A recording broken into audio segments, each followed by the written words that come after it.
and Sondhi, welcome you all to today's panel discussion.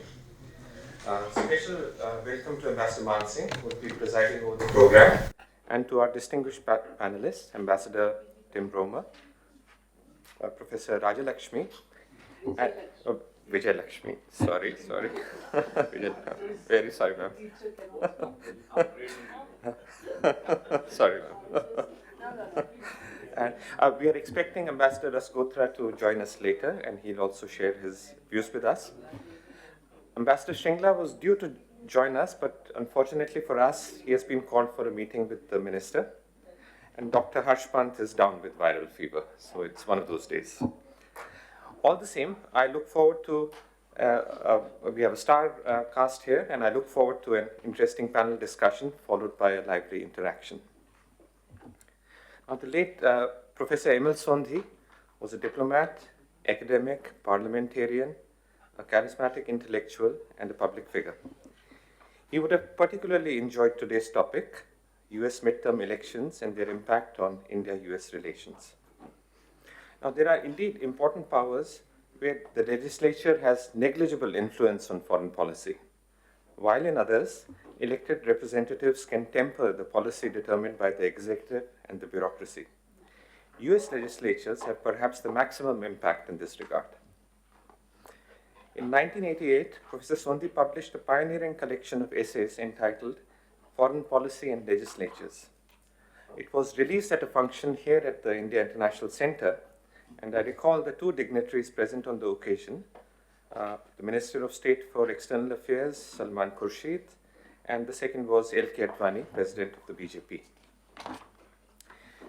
In his contribution to the volume, Professor Sondhi highlighted how scrutiny of policy in legislatures can become a tug-of-war between government and opposition, but that results in a politically feasible policy. He suggested that sometimes legislatures can provide the impetus to break bureaucratic inertia, and that states with parliamentary cultures can better understand each other's policy processes. In his essay in this volume, he gave instances when the parliament had played an important role. These were instances till the point of writing, of course, he's writing in 1980s, in influencing policy. For example, he referred to the parliamentary debates that had influenced India's stance on the Vietnam War, in its decision not to sign the NPT, in enabling a nuanced interpretation of the Indo-Soviet Treaty of Friendship, not always in consonance with the Soviet view, and on Afghanistan, enabling Indira Gandhi's government to move to the middle ground, where at first she appeared to be simply towing the Soviet line.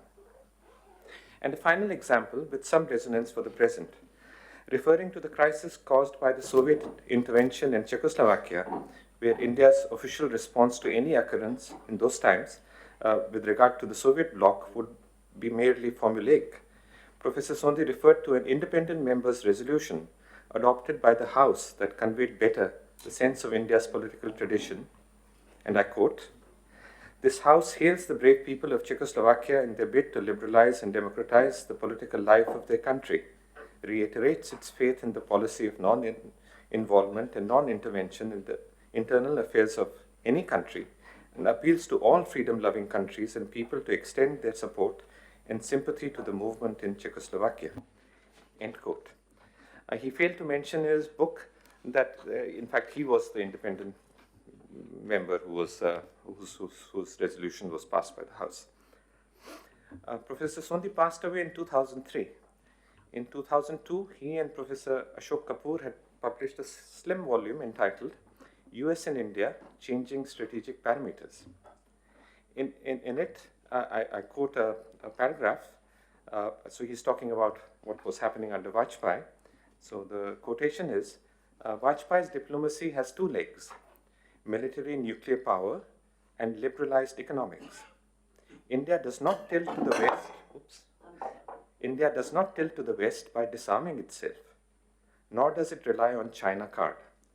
China is not a real card for India because China's policy is to bleed and to contain India in its entire neighborhood. End quote. So this was him saying in 2002. Now coming to the present. The midterm elections in the US are due on November 8th. They are being held at a time when the international arena is marked by great power rivalry, by hypo and not hyper globalization, and by the rise of populism and nationalism. We have Russia's proxy war with NATO, with increasing economic cleavage between Russia and the European Union. In addition, the world is witnessing the fourth Taiwan Straits crisis and perhaps a looming crisis in Iran. Geoeconomic themes include inflation and the rising dollar. The IMF forecasts that a third of the world economies will contract this year or the next, and the World Bank president described the world economy as way too close to a downturn and has called for targeted assistance for the poor.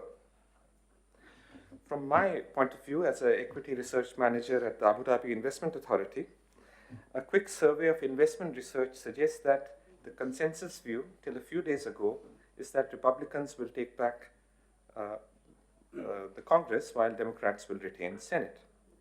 Interestingly, historically, markets are not averse to gridlock in the US government. Investors prefer policy certainty and continuity to drastic change. Look at just what happened in United Kingdom. Yeah? So too much innovation is preferred to gridlock. The investment research suggests that the maximum policy convergence between the two parties is in the area of foreign policy, on China and on Ukraine. And I look forward to listening to the remarks of our distinguished panel on the impact of the results on the India-US relations. I now request Ambassador Mansingh to share his opening remarks and to preside over the function. Thank you. Well, let me join Mr. Vivekanand Sondhi in extending a warm welcome to all of you here. It's heartening to see in this small hall the creme de la creme of the strategic community in India. I have spotted a few distinguished generals, some very senior journalists, and also a formidable contingent of retired Indian ambassadors. So my advice to the panelists is, please put on your armor and be prepared for some heavy artillery.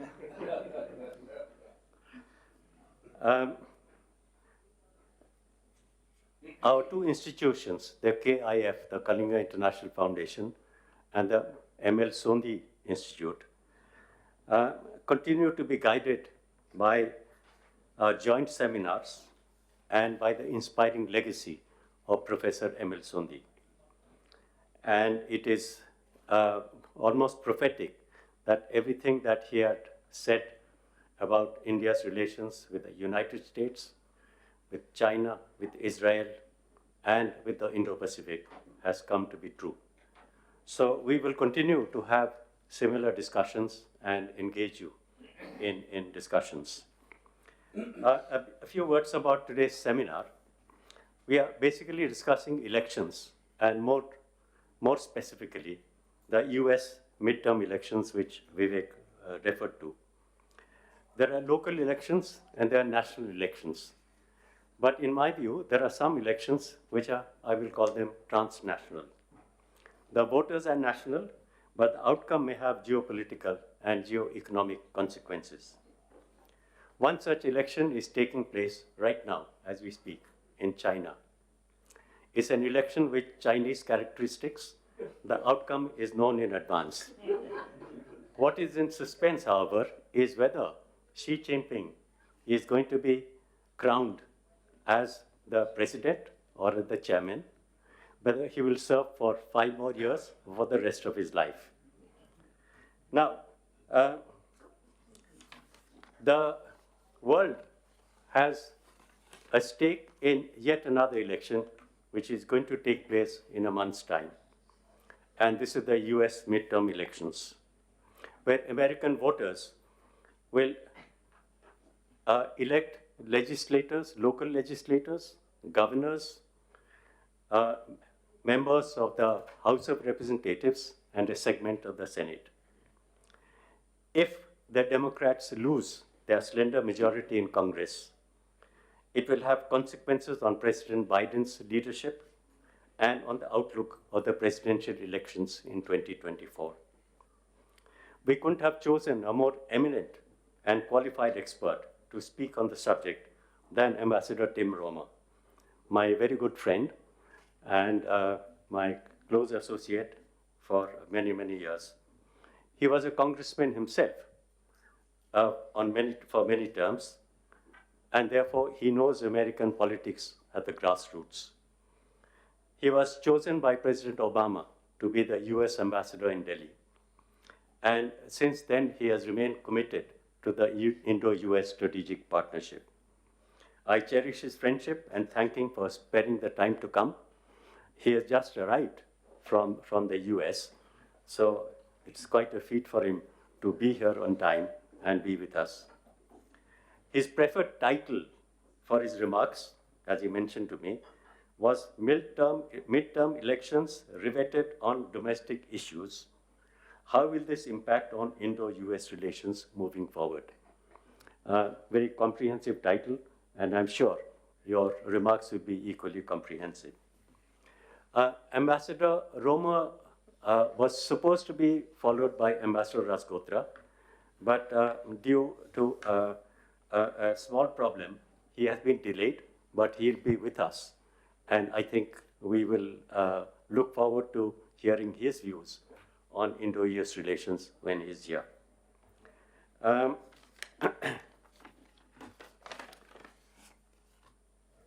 Ambassador Roma will be followed by our eminent academic expert, Professor K.P. Vijayalakshmi. She's head of the US Studies Department and professor at the JNU. And I often pull my rank on her because I was in the American Studies Department in the year 1960, well before she was there. We will have a question and answer session, and I hope there'll be a vigorous discussion on the issues presented by our eminent panelists. Let me mention here that I had the privilege of participating as Foreign Secretary and as Ambassador in Washington in the high-level discussions leading to the strategic partnership in 2005. I've been impressed and in fact surprised by the spectacular progress of the bilateral relations in the years that followed under a succession of US presidents, George W. Bush, Barack Obama, and yes, even Donald Trump. It has expanded in volume and depth, resulting in the US being the foremost bilateral partner of India today. Many of you would have noted that the national security strategy of the United States, which was announced just a few days ago, pointedly contrasts the strategic competition with China with the United States' strategic cooperation with India. India, in turn, has locked its future with the United States. Prime Minister Modi told President Biden in April this year that India sees the US as integral to its development journey for the next 25 years. And yet, as I sniff the air, I feel there's something not quite right with the relationship. I won't go into details, but I find it disquieting that senior functionaries on both sides are frequently indulging in public criticism and accusations, bringing back memories of the Cold War years. There has been friction on new issues like India's stand on the Ukraine conflict and on oil and military imports from Russia. The US has dredged up old issues like Kashmir and human rights. I'm not convinced that this is a symptom of foundational cracks in the partnership. To me, they signify a failure of managing perceptions on both sides.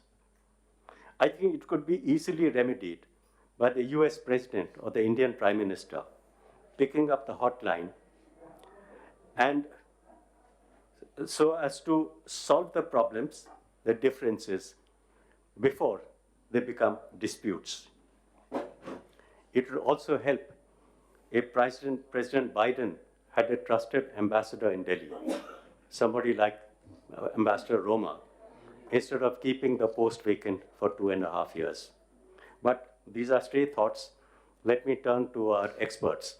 And now I invite Ambassador Roma to make his remarks. Would you like to sit down or do it? It's fine. I can do it either way. Whatever.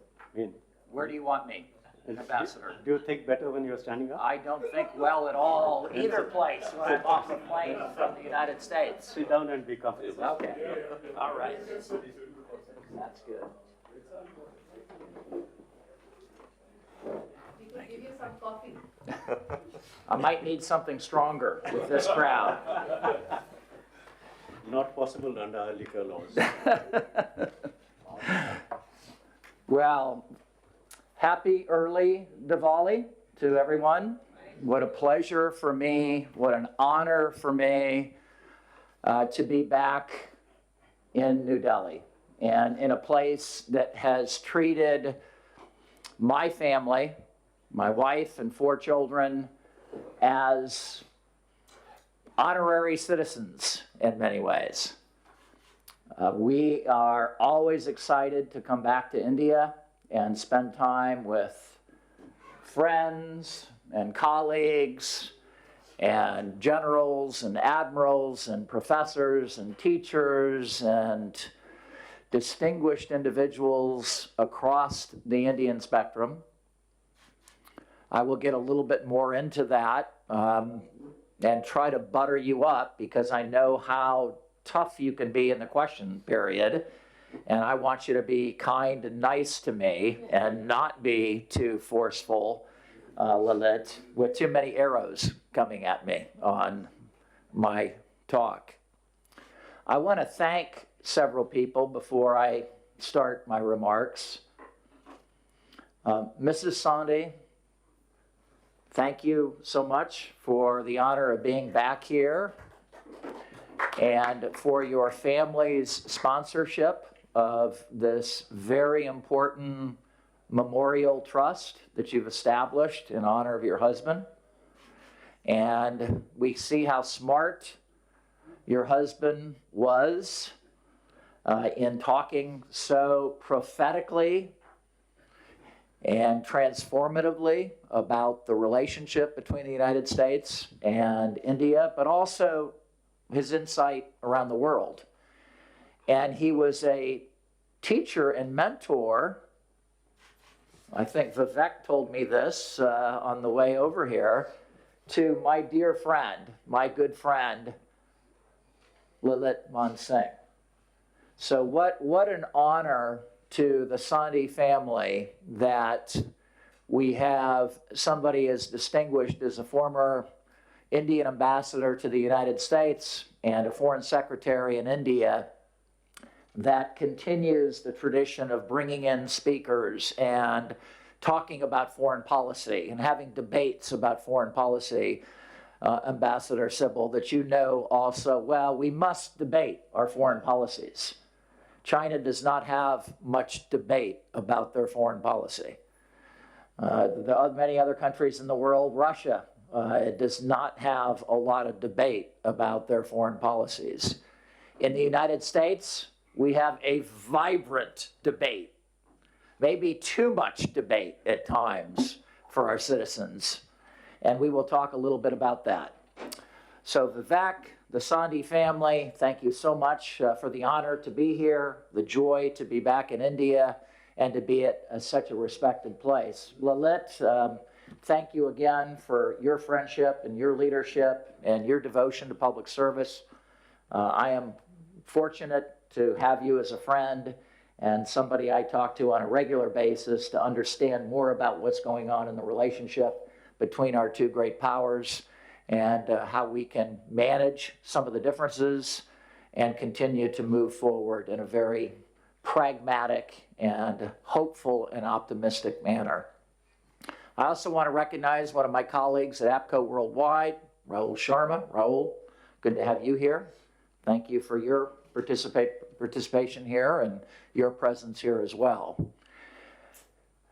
I was wearing my mask as I walked in, and it reminded me of a doctor appointment that I just had before I came here. I got a flu shot in one arm, a vaccination shot in another arm. The doctor said, "Have you had your shingles shot yet?"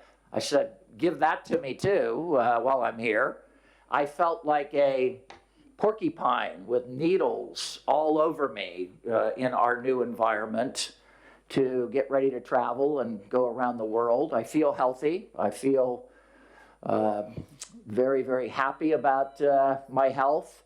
And my wife, who thinks she's a doctor, keeps on recommending new vitamins for me. I'm taking vitamin C and vitamin D, but now she says I should be taking magnesium and iron supplements and all these other things which I'm taking. And I took those before I left her the other day to come here. And she looked at me, you know, most of these are minerals. And she said, Tim, I think you're going to be so healthy now, you're going to be the next human version of an electric battery when you're ready to go on. So I hope that my enthusiasm, even though I'm just off a plane from the United States, will come across in my remarks and in my genuine interest of being back in New Delhi. With that, let me engage and throw some numbers at you.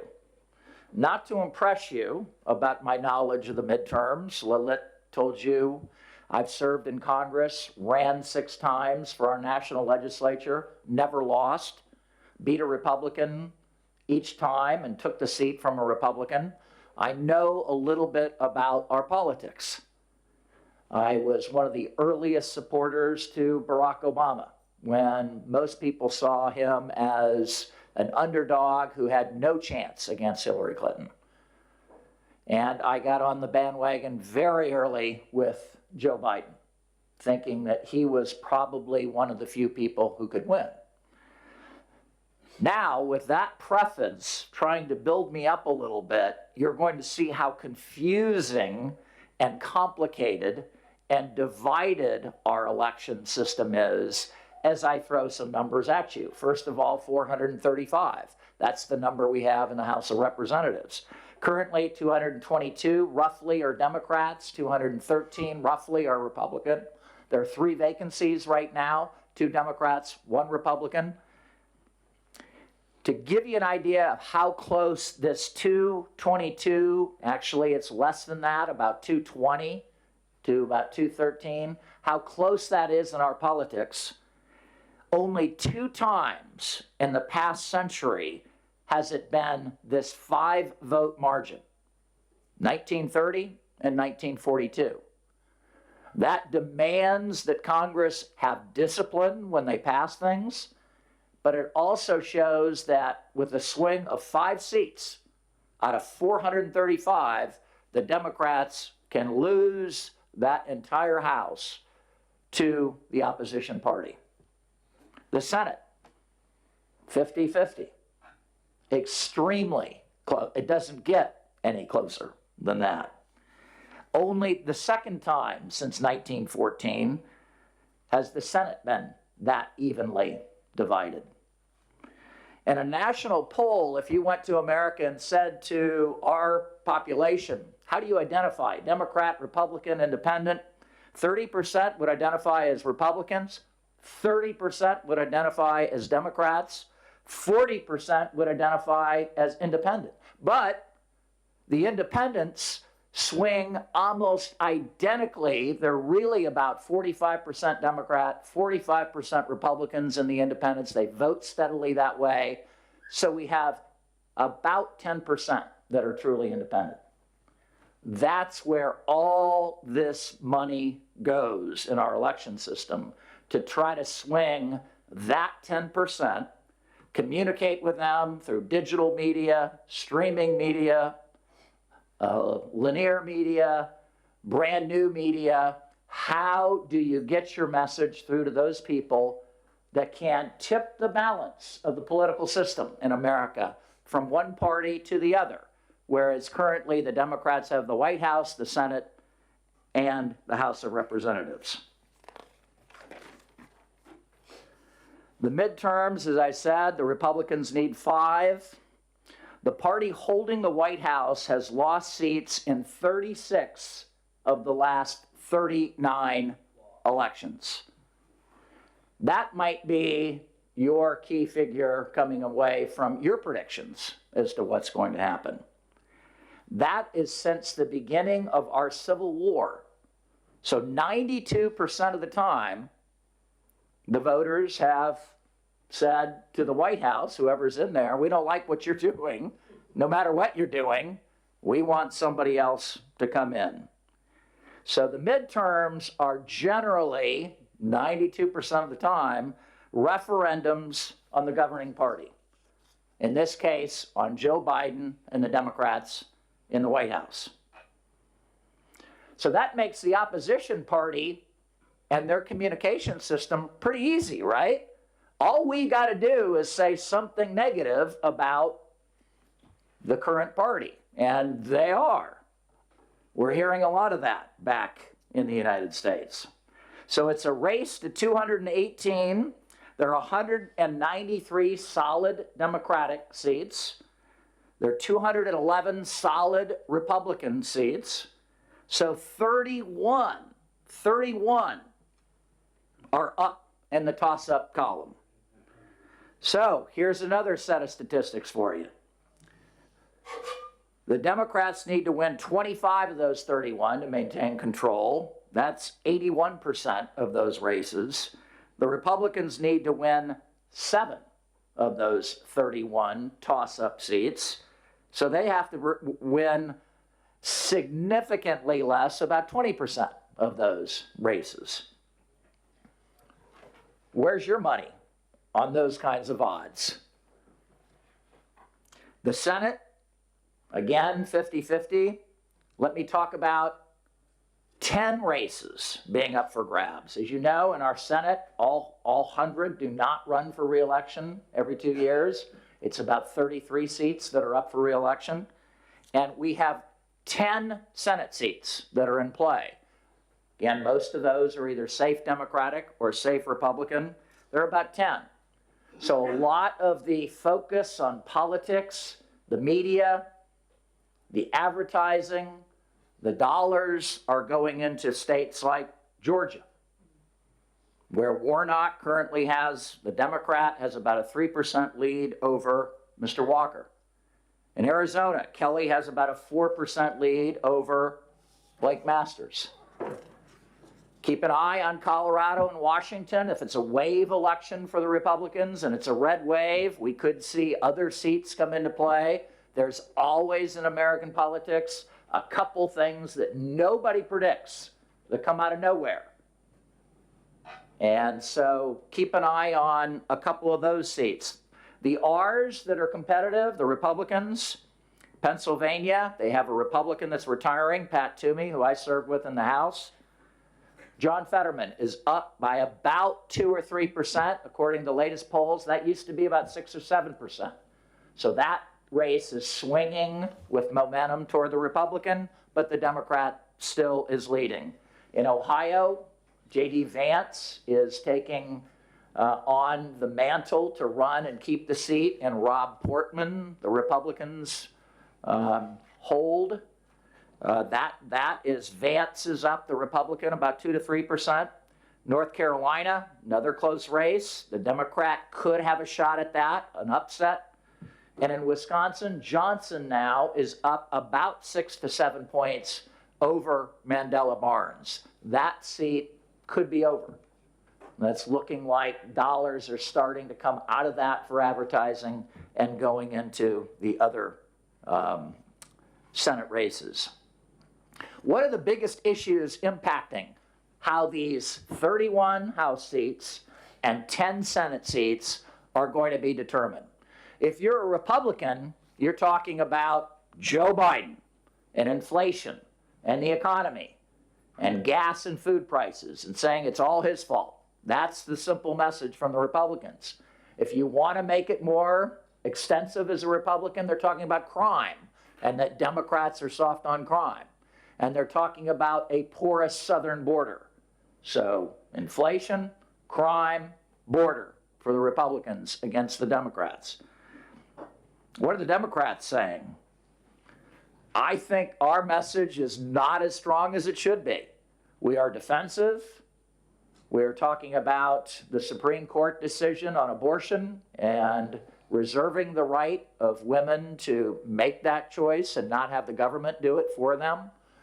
We are talking about democracy that was under attack by Donald Trump and others on January 6th. And we're not even talking nearly enough, in my opinion, about all the good things that Democrats have done with control of the White House, the Senate, and the House of Representatives. In my opinion, we have a very strong message to talk about and to inspire people to vote, not to say negative things about the other candidate and the other party all the time, but give people a reason to vote. We passed historic investment in infrastructure in a bipartisan way. That is direct competition with China. America, if it's strong, it projects strength everywhere. And when we have the strongest airports and ports and transportation system and supply chain in the world, we are going to out-compete China. No doubt about it. We've invested in historic new job creation in chips, something I'd like to see the United States and India work more on. As we restrict the chips going to China and technology becomes the issue of the 21st century, we should be expanding that role with India. I'm not necessarily saying we manufacture chips here because we just passed this bill to manufacture chips back home.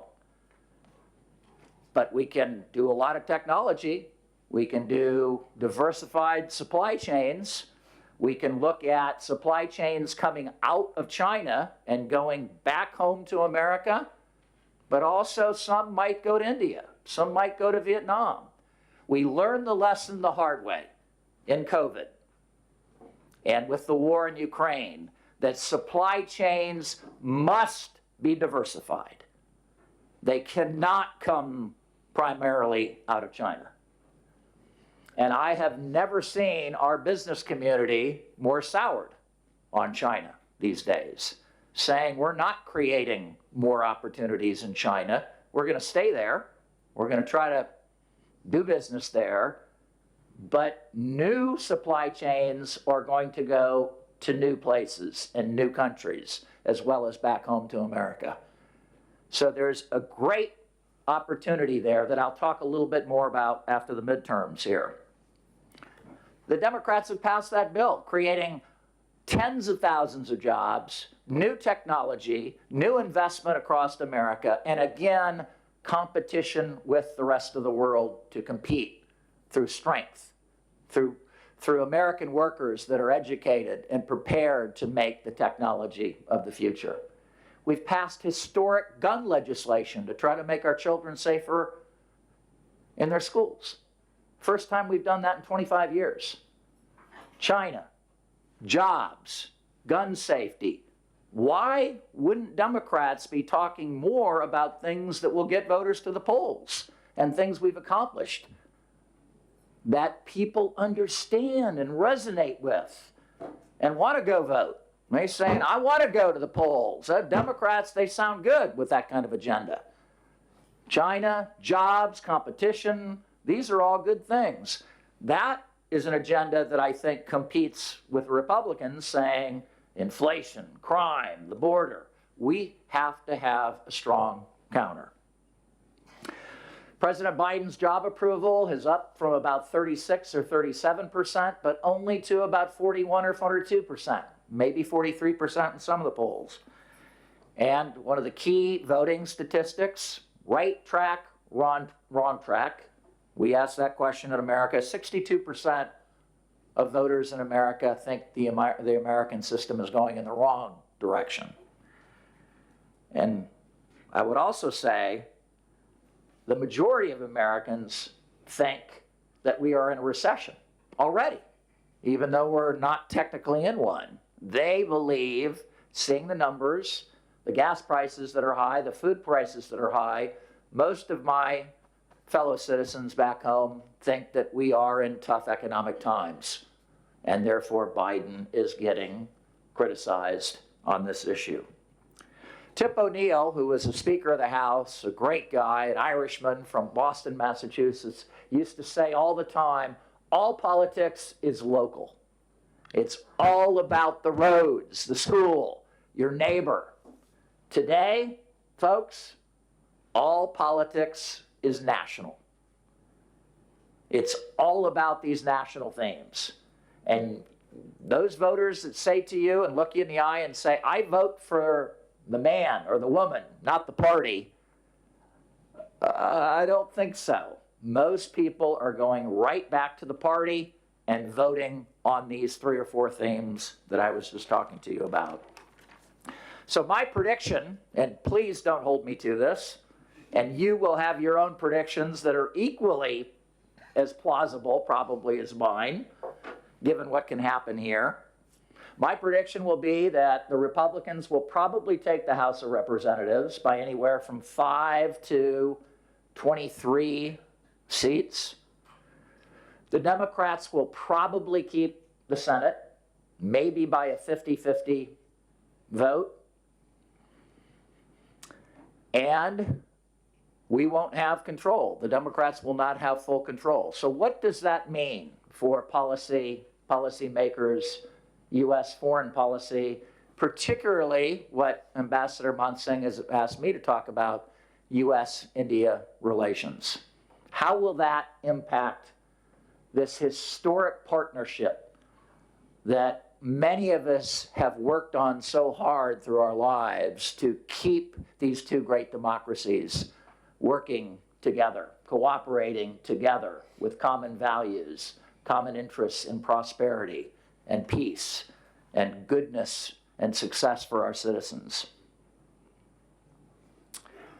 The good news about the Democrats and the Republicans splitting the election and the election returns is that the president then is forced to rely less on his legislative agenda and getting things through Congress, as he's been highly successful in doing. I wish he would communicate it better to the American people.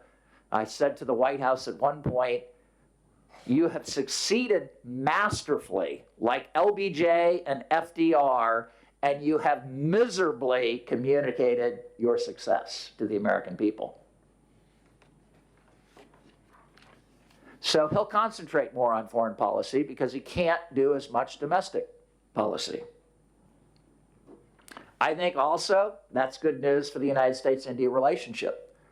That means the administration can spend more of its time and resources devoted back to making sure that perceptions in this relationship don't detour reality.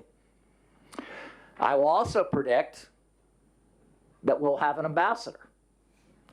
Finally, after almost 2 years, and I'm sure journalists, if they're here, will never quote me on this, but this borders on the Congress having legislative and diplomatic malfeasance. How do we not have a U.S. ambassador to the most important country in the world today? You could argue, some might, with what's going on in China and President Xi locking up his 3rd term, maybe a life term, that China's important. But my friend Nick Burns, who's the ambassador there, is trying to manage making sure that we don't have accidental conflict with them. There used to be 27 or 28 strategic dialogues with China. Now we barely talk on those strategic dialogues. Our defense secretary has problems communicating with his co-part in China. And as China, and India knows so well, attacks India on its border, killing 21 Indian soldiers fairly recently in the last few years, as China militarizes the South China Sea and former vacant islands are now military complexes, as China builds a all-weather relationship with Pakistan, as China builds ports around India, surrounding India, in the Indo-Pacific.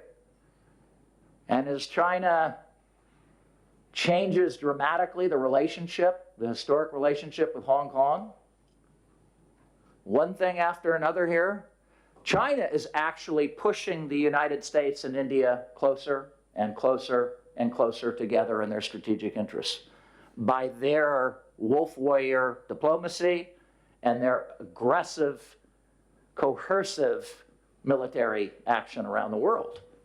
We continue to see a lot of our common interests, the Indian people and the people of the United States, in trade, in peace. Lalit just mentioned a moment ago that the Biden administration just announced on Wednesday at Georgetown University their national security strategy. Couple interesting things for India. One, we said very dramatically, we will compete with China. Compete, and especially in technology. National security, freedom of navigation, human rights. We will continue to try to lead the world and build coalitions with other countries in those areas. Two, we mentioned Russia. We will attempt, with the cooperation in the UN and other partners, to constrain the hostile relations of Russia attacking the sovereignty of a peaceful country. That relationship is a difficult one. Three, and most importantly, partnerships, cooperation. India is at the top of the list for the United States of America. Two relationships where we're going to compete, we're going to constrain, but we're looking for opportunities to work and cooperate on COVID, cooperate on the transition to green energy, cooperate on new technology exchanges, cooperate in defense to make sure that we have common interests and our peoples are safe and feel safe. Trying to make sure the Indo-Pacific Ocean has freedom of navigation and is open and peaceful. There is unlimited potential, continued opportunity in the US-India relationship as we look at the decades ahead here. So that national security strategy actually has the opportunity to be implemented in a divided government and Congress, and that the Biden administration would probably focus on that. I mentioned briefly, I want to get back to it, supply chains, because they're so important for our security, for our economic prosperity, for the strength of our respective middle classes in both our countries to get good jobs. You know, the supply chain diversification is going to be a key issue. Digital trade, artificial intelligence, quantum computing, technology across the board there. India is currently buying inexpensive oil from the Russians. A current source point, sensitive point in the United States Congress and with the American people. If you have 1.4 billion people and 290 million people are living in poverty and need access to affordable oil, is that something that there is some acceptance to? The question for the United States should be, how do we work long-term with India on its transition to a cleaner, vibrant economy for its citizens? I hope that will be one of the questions. And there'll be continued problems in this relationship. As much as we expanded the relationship when I was U.S. ambassador here, new homeland security arrangements and cooperation, new defense cooperation and partnerships, new intelligence sharing and partnerships and cooperation. We helped move the trade relationship from 25th biggest in the world to 10th or 11th biggest in the world. We had all kinds of new defense sales, disaster relief equipment to India, C-17s, all kinds of things that benefit you in India as a leader in the region to help in disaster assistance with your neighbors. Green finance funding. I had lunch the other day with Minister Jaishankar, and we talked about how do these two great democracies work together in the green economy of the future to create respective jobs in both places and common understanding of our climate, water supply, which again comes to technology. How do we share these technologies between the United States and India? You can see all of the different opportunities there. And will India occasionally come to the United States and say, we have disagreements with you. Why are you making that upgrade in sales to Pakistan on F-16s? Let's talk about it. Let's discuss that. We have a mature, deep, historical relationship where we can occasionally agree to disagree on some of these issues. I can't tell you the number of times Indians have come up to me while I've been here in Delhi and back home in America and said, how is it that we don't have an ambassador yet here? We will have disagreements. We are going to have things that we don't align in our strategic outcomes. You have a very different neighborhood than we do. We don't wake up with China on our border, with the difficulties in Afghanistan and our region, with the huge Indian Ocean with 62% of trade going through the Malacca Straits. You have very different national security interests than we do, and we should recognize some of that. And we will agree to disagree because we are from such different areas. We have two broad oceans in America that buffer us national security-wise. We have two friendly neighbors to the north and south. We don't face the same kind of national security issues, challenges, and threats and risks that you do every day. So let's factor some of this in as we move into 2023. Let's look at celebrating 75 years of India's independence and the evolution in this relationship from one where the United States respected your independence in 1947 to us moving apart in the Cold War to a hyphenated relationship between India, Pakistan, and the United States, to a defining partnership of the 21st century under Obama and Singh and Modi, and now looking forward at all the possibilities that I've just outlined, a new golden age of technology, new cooperation on green energy, unlimited cooperation in higher education and community colleges, high school and teaching between our two countries, growing our middle classes together, celebrating human rights and diversity and democracy. And let me just finally end on this. I'm getting more fired up and carried away here, and I have other panelists up here. When we had President Obama visit in 2010 for his longest stay as a president overseas in any country, was here. And if you remember, his first state dinner was not for Germany, it wasn't for Japan, it certainly wasn't for Great Britain or France, it was for the Republic of India and the people of India. That's what we're celebrating.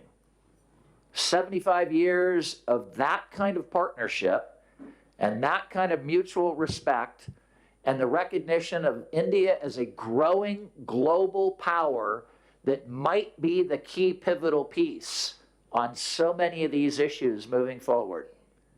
Does India go into the Russian-China axis, or do they go to the broad coalitions that America and others in Southern Asia are creating for prosperity and peace and equal opportunity and freedom and democracy?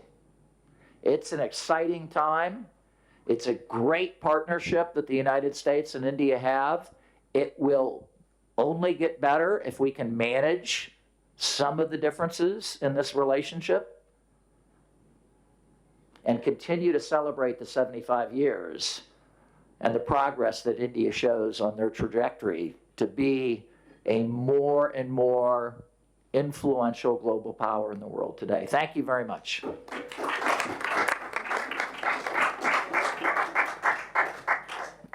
Well, I was just thanking the ambassador for his analysis of the elections, and also appreciating that he ended on a high note, seeing a great future for the relationship. I hope that is going to take place. Meanwhile, please persuade the president to send an ambassador to Delhi. I now turn to our resident academic expert, Professor Vijay Lakshmi. Tell us all about the elections and what it means for our bilateral relations. Thank you, sir. And I'm going to follow Ambassador Tim's example of sitting down and talking. Sure.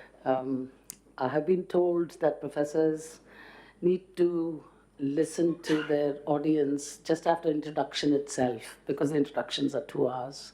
So I was told this even on last Saturday. So I will, sir, listen to you. When you say stop, we'll stop, because I have lots to give, but I don't have a problem withholding. But I want to start by thanking Kalinga Foundation and Professor Sondhi's great institute, Mrs. Sondhi, Vivekanand. I thank you all. This is, something I really appreciate being asked, and I love coming to your programs and being a participant and a contributor. So having said that, I really look forward to very good question-answer session as well from this increasingly, I must say, I look like an interloper, but, the strategic community that has taken time today to come. With that, let me start by adding a bit and embellishing some details that Ambassador Tim had presented. One is that, this is a checks and balances system in the United States, and that's why we're paying attention to the midterm elections. From where I sit, Tim, it's been a very interesting time for us to watch the United States, because this elections is even more interesting than the 2018. See, midterms happen every now and then. Yes, they are a referendum, and yes, the conventional wisdom is that the presidential party normally has some setbacks or, faces a bit of defeat. Incumbent challenge is always there. All this is a certain amount of conventional wisdom in India, which I think people like me have propagated. There's quite a bit of understanding about the American system. And we do understand that the Congress will be instrumental in both appropriations and authorizations, which actually talks about money for foreign policy and the initiatives that the president might actually have. And of course, even more importantly, that would be confirming some of these ambassadorial appointments. And we do know from our very, very zealous and enthusiastic media, which is both Indian, local, as well as global, which is at our doorstep, fingertips, the phone, everything if you like, but telling us about how your previous appointee faced some challenges and therefore could not be put to the test of confirmation or nomination hearings and so on. So, this is something we are all watching with great interest, sir, and your point is very well taken, and that's one thing I think that we will look forward to, more movement after the midterm elections. But for a number of other reasons, midterm elections in the United States have also been regarded by many democracies around the world and generally around the world, not just for foreign policy, but to understand America's own challenges. What are the, conventional understanding of United States earlier when I began as a student of US studies. I still remain one. Both parties are Tweedledum and Tweedledee. That's what some of my professors used to say, but it's not so. And now we are told that this polarization and the era of divided government, which began with Mr. Clinton, is now here to stay. And gridlock is something all the organs of the government are preparing for all the time, which is inclusive of the judiciary, inclusive of the Fed, inclusive of all kinds of committees in the Congress. Having said that, though, is this partisan?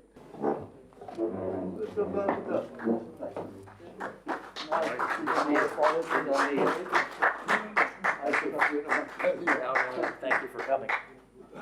Have I missed your speech? Yes, you're lucky. Thank you for coming at record time, sir. And the driver took me to the Other one?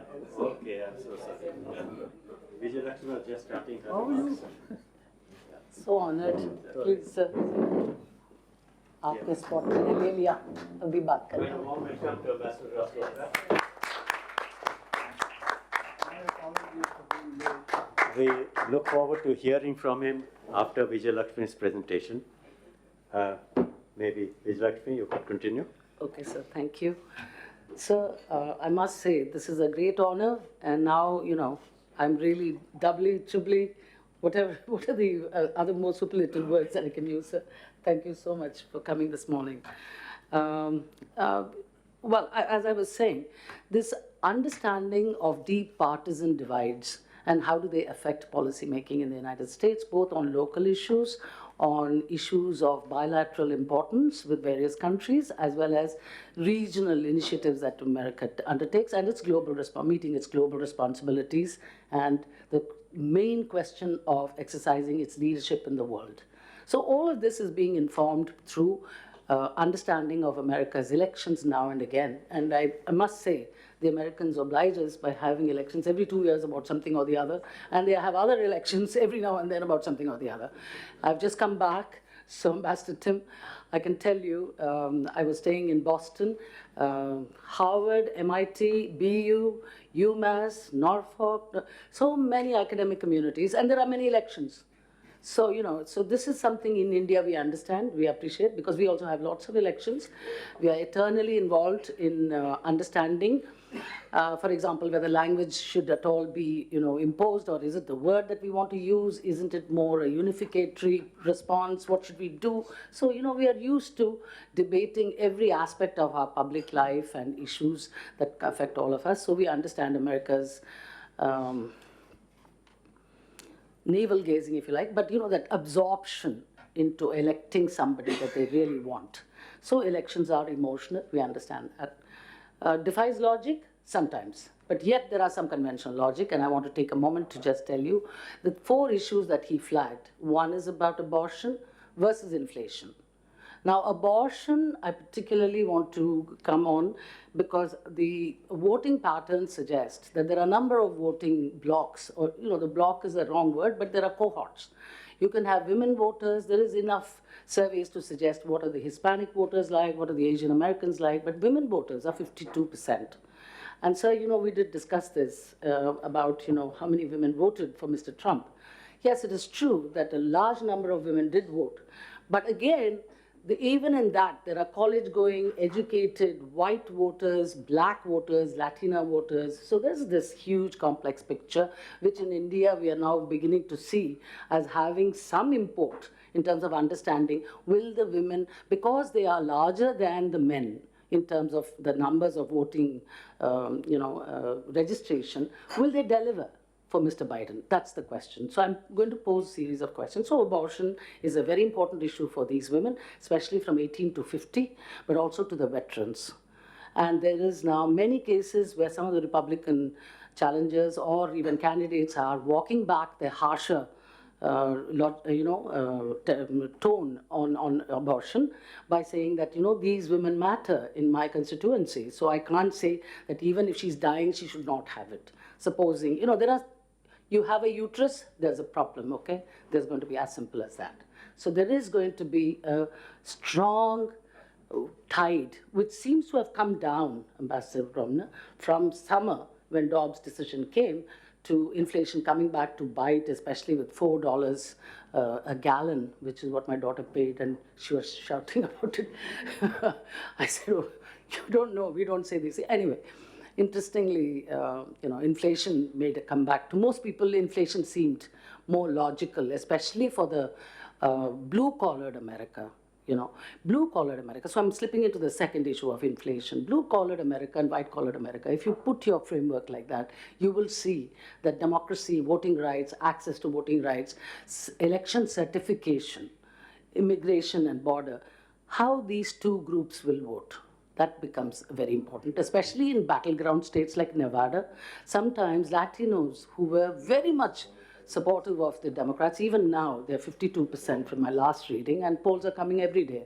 But the interesting thing is, if you're angry, sometimes you just don't go to vote, which is where Ambassador Ramna's democratic message of get the message out before the vote.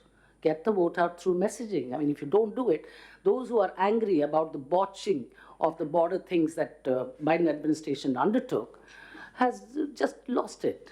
And in the Asian Americans and Indian Americans in particular, there is something called the Dreamers Act. Now, Dreamers Act hasn't progressed at all. And that is creating a lot of problems for college-educated people who are being born to immigrants whose, years have now gone and they have to come back to India. What are you going to do about the dreamers?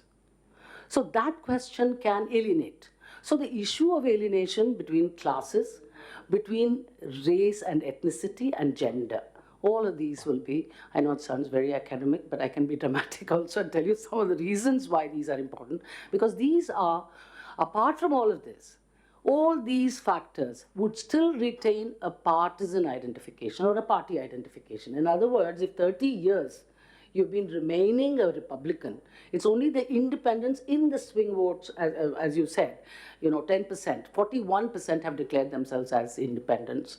But as I said, these are the complexities even within that.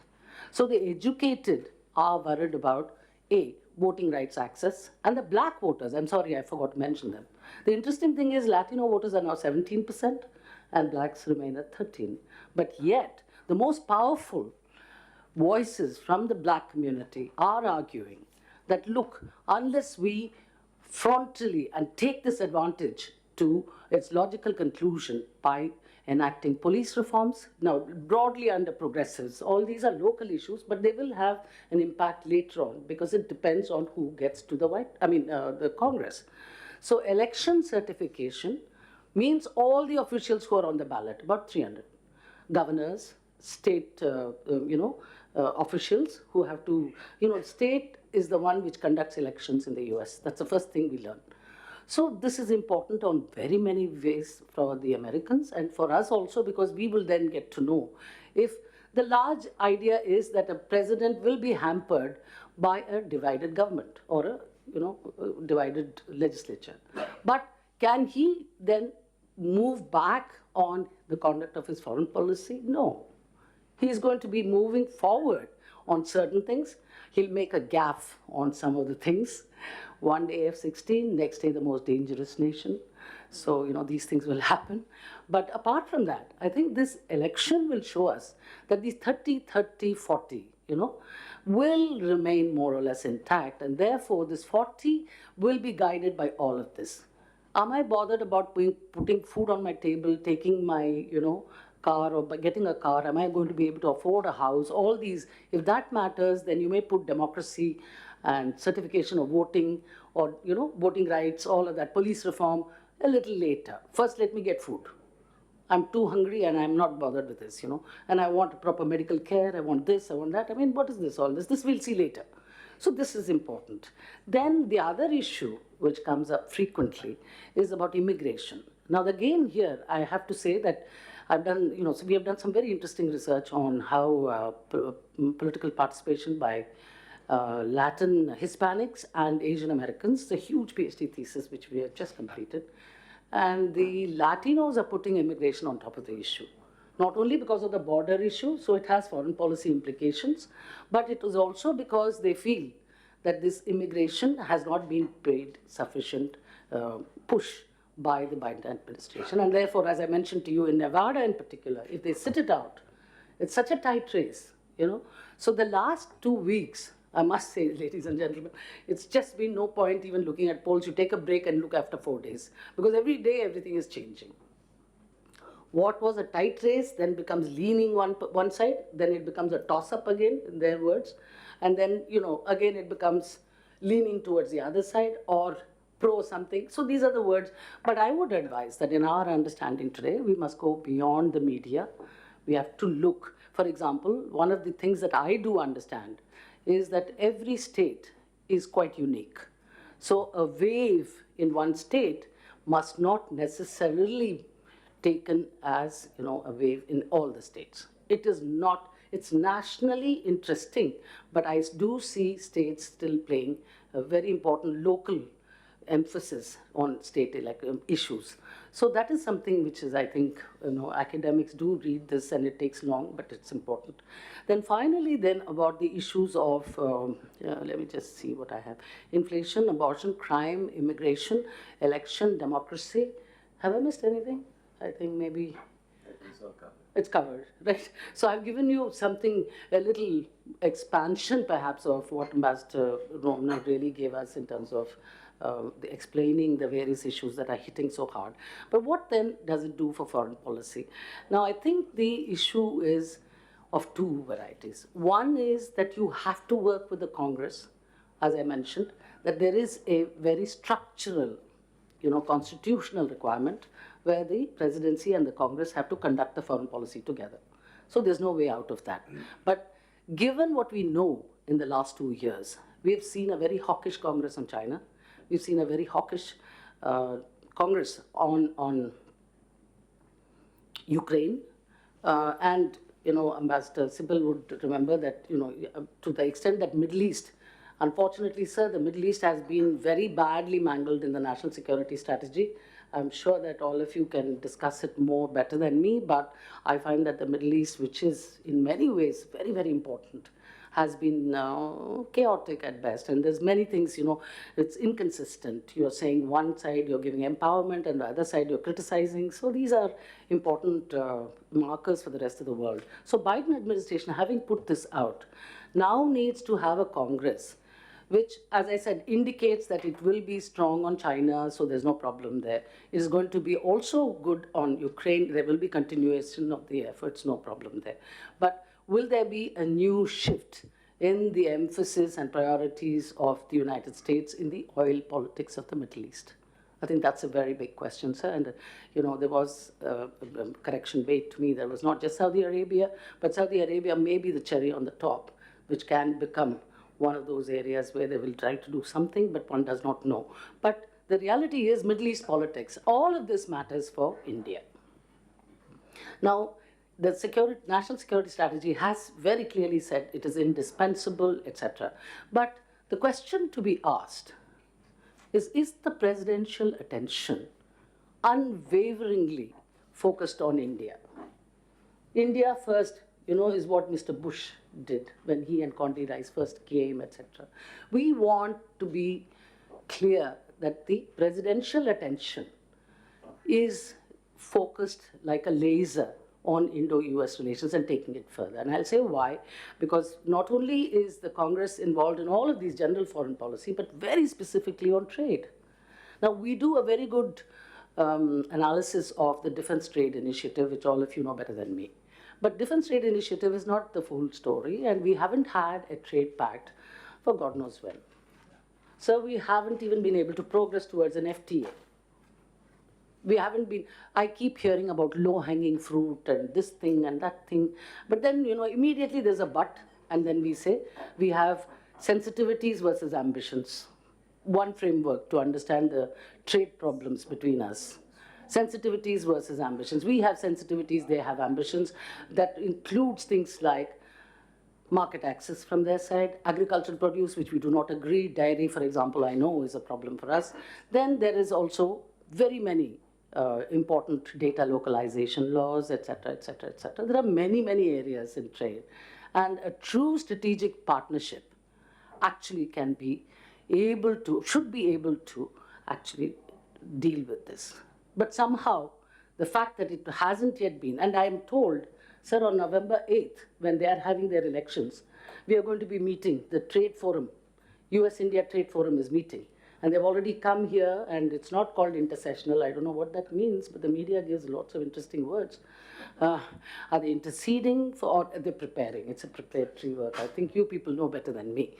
But the fact is that we have now agreed to at least, I know mangoes and pomegranates are going after the last great low-hanging fruit. The only two fruits I could see on the tables are only mangoes we have been able to export.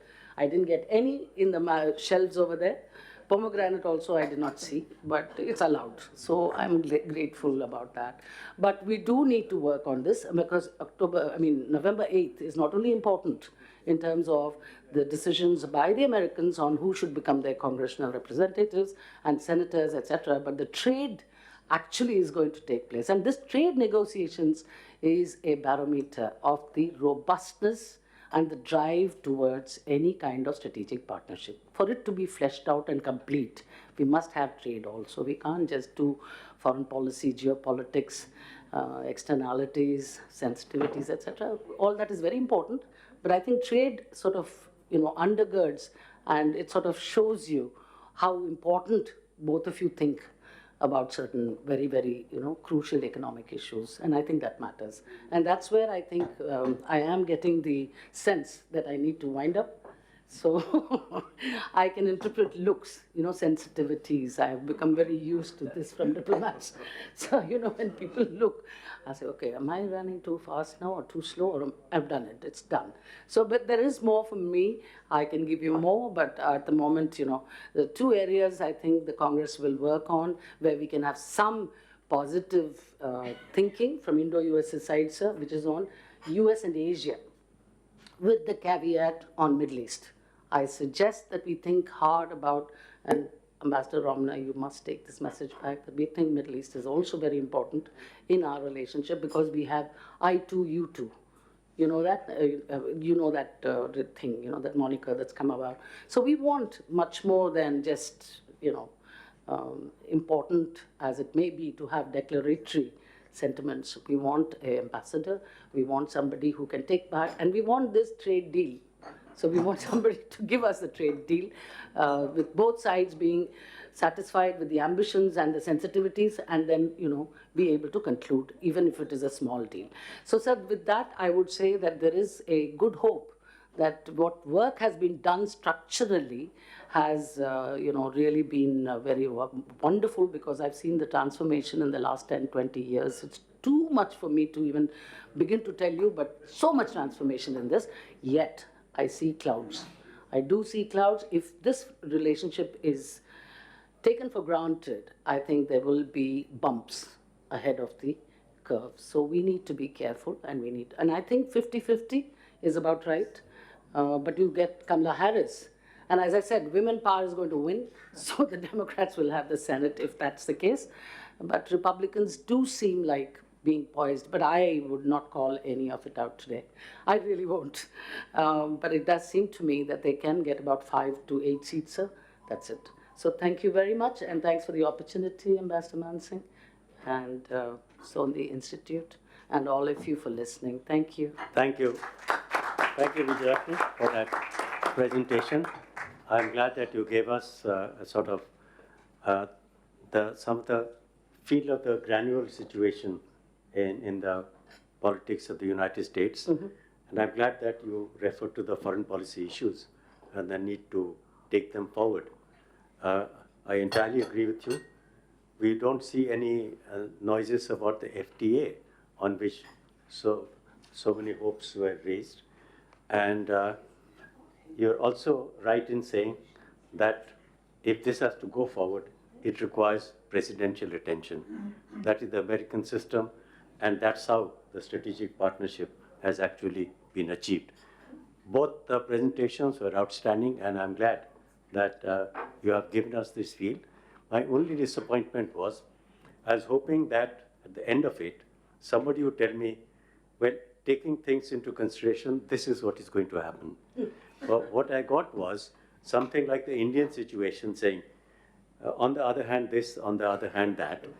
But nothing came out of it. I think next we'll have to have an astrologer on our panel to get more positive results. Anyway, we are delighted to have Ambassador Raskotra here. May I have your attention, please? Yeah, we are proud to have Ambassador Raskotra here. Everybody knows Ambassador Raskotra. He has already reached iconic status as the senior most diplomat, not just of India. I think the senior most diplomat around. And he belies his 98 years. He's much younger than most of us. But I must say, a lot of people do not understand that Ambassador Raskotra is a foremost expert on the United States. His expertise started in 1952 when he was posted as Third Secretary in Washington. That's an amazing 70 years worth of experience. And I must also add that as Foreign Secretary, he took 4 major initiatives relating to the United States. One, he settled a nasty dispute with the United States, which was regarding the US cancellation of an agreement to supply nuclear fuel to the Tarapur power plant. And he found a solution and quietly managed that. It would have been a major dispute to the United States. His second was in persuading Prime Minister Indira Gandhi to pay a state visit to the United States against the advice of her closest advisors, which include Foreign Minister Mr. Narasimha Rao. And he did it quietly. I don't know how you managed your minister, sir, but I think that was a coup d'etat that you performed. And it was a great visit. Unlike earlier visits of Indian prime ministers, which were not so glorious, this one was a pretty good visit. And finally, he managed to get the first intergovernment agreement on cooperation in high technology. And that is something that we are talking about now and trying to implement it. He had got it done when he was Foreign Secretary in the 50s. And thanks to his initiatives, sorry, in the 80s, I'm sorry. Yes. And so, thanks to these initiatives, we had a brief period of excellent relations with the United States, which was something to look back during those 5 decades of the Cold War.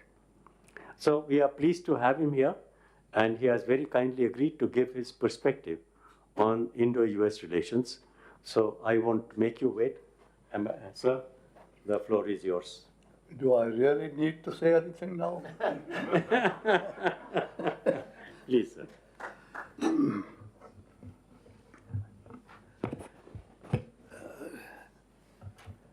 First of all, I want to apologize to you and to Ambassador Rima, and to you, Vijayalakshmi, and to everybody here. I was this morning the victim of the old age infirmities. And I made it here, but I was an hour late, and I really am sorry. I'm sorry in particular, Ambassador, missing your presentation this morning. You're an old friend. We have known each other. We are dear for friends. years, and enjoyed or suffered the pangs of India-American relations together. My only qualification to be present here this morning is that I have grown old observing, participating in India-US relations. I started off in 1952. That's a great age, isn't it? And I went through difficult phases of the first 50 years, 60 years. We survived. And the United States survived our deep affection for the great democracy. We are at a different stage now, but before I come to that, the first great event of Indian independence was warmly welcomed by the United States of America. President Truman was very keen to have Jawaharlal Nehru, even in Gandhiji, to visit the United States, but Gandhiji's visit was out of question. Jawaharlal visited Washington in 1950, I think. 49 or 50? 49. Huh? 49. 49. Truman. The visit went off very well so far as the people of the United States were concerned. They gave him a very warm welcome all over the country. He was warmly received in the White House also, but somehow President Truman. and the Prime Minister, they just didn't click together. What was worse, the meeting between Nehru and the Secretary of State, Dean Acheson, went as badly as a meeting can go badly between two very important personages. They talked, there was a banquet, they talked during the banquet, they were sitting close. Then Dean escorted Nehru to his own home, and they sat there for 4 or 5 hours. And they talked about many things, about Kashmir in particular. And Acheson says in his biography that at the end of this conversation, he decided that he was not destined to work with this great man. And you can imagine the state of relations after that. When I was going to travel to the United States for the first time, in my first diplomatic appointment as a third secretary in the embassy, I was invited to breakfast at Jawaharlal Nehru's table because he wanted to talk to me about the United States of America. And what he said to me was that the people of the United States are wonderful, warm-hearted, open, straightforward. But I don't know, these are his words, I don't know what is wrong with their rulers. So I blurted outside, sir, these are rulers are elected by the same people. So they, no, they're very different. You are going there, and I wanted to tell you to, he said, don't stay there too long. Not more than 2 years. So I said, that's fine, sir. And travel around, he said, meet people, yes. And be wary of the State Department officialdom and even the representatives and senators. I noted these very carefully, and I took off and went to Washington. Now, my own impression was that even Truman was okay. Because of the 4th of July, I was invited to the White House. Wow. The youngest, lowest officer of the Indian embassy, actually the entire embassy was invited. That's number one. Number two, I stood in the line and I noticed that Secretary of State Dean Acheson was hovering around nearby. He and I had been meeting on his way to the State Department and my way to the Indian Embassy. Our paths crossed every day. I used to say good morning, sir. He would say good morning. And one day he stopped and he said, "Who are you?" I said, "I am third secretary in the Indian embassy." "Oh, young man, I'm very glad to see you." We shook hands. And we continued on our daily sort of crossings and saying, good morning, sir."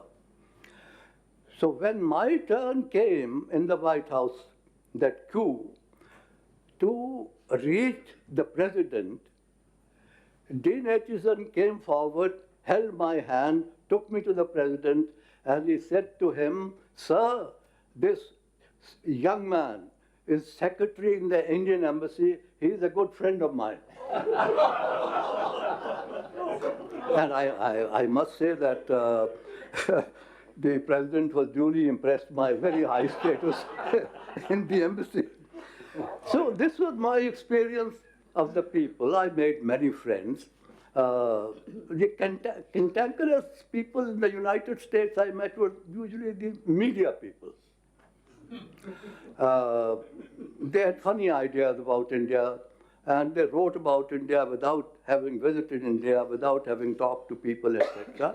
But the people generally very, very nice. And so I saw the authorities from the president to Secretary of State and the officials in the State Department. From the day my first visit to the State Department, the head of the India desk said to me, "Your name is too long, Maharaj Krishna Rasgotra." I said, "I apologize. So what shall we call you?" I said, "You know, my friends call me Krishna." "Oh, even that is long. We are going to call you Krish, and you are going to call me Bill." Williams was the head of the desk. And we got on famously, even on difficult problems. I mean, I would walk in there and state our difficulties, and I found them sympathetic, and where they could help, within the framework of the laws, the regulations, they did help. Then, when I did my 2 years, I was quite happy there. I came back, and I was summoned in the Prime Minister's presence.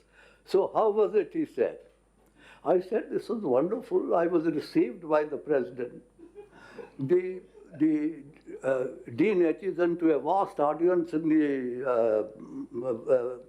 White House on their 4th of July celebrations, personally introduced me to the president. And my embassy people noticed and wondered how I have got so close to Dean Acheson, Secretary of State. I did not divulge the reality, the facts to them, but I enjoyed that because even the ambassador, who was a public figure, became a little deferential to me because of my high excess. So then we come to the India's food grain situation. But before that, I think, now what muddied the relations was the stance that the Americans stuck in the United Nations Security Council on the Kashmir issue. They started off very favorably towards India. But under British instigation, British were very hostile to us in the Security Council and generally at the time. So we had to live through that. Then we had the Krishna Menon phase, he blasting away the United States on virtually every 2-3 times a week. I think the Americans put up with that also. They were unhappy. Then came the issue in 1953, I dealt with it. The State Department decided to take me into confidence as to what the United States was going to do with Pakistan. Nearly 6 or 8 months before the event, I was told by Williams, who invited me, we met for lunch, that they are going to give arms worth about $25 million to Pakistan. And it was in the offing that there would be a treaty organization arrangement with them and so on and so forth. I asked him, will these arms be given on book value? He said yes. So I said, it will not $25 million, it will be about $40 million or maybe more. He said, well, possibly, but I wanted you to know that, and, but don't talk about it to anybody. I said, including my own government? Well, he said, that is your choice.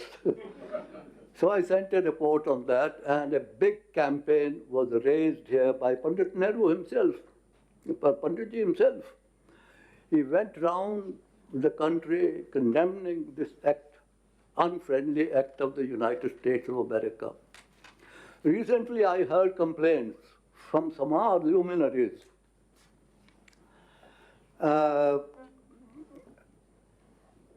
saying that America never gave us arms. The truth is that Eisenhower made an identical offer without involving India into a treaty arrangement, any number of arms India wanted. And same financial terms, more or less, on which the arms were being given to Pakistan. Not many know what Panditji's reply was to this generous offer. And Eisenhower had a very good relationship with Jawaharlal Nehru. He paid a very good visit to India. He was received very warmly, and they had good conversations.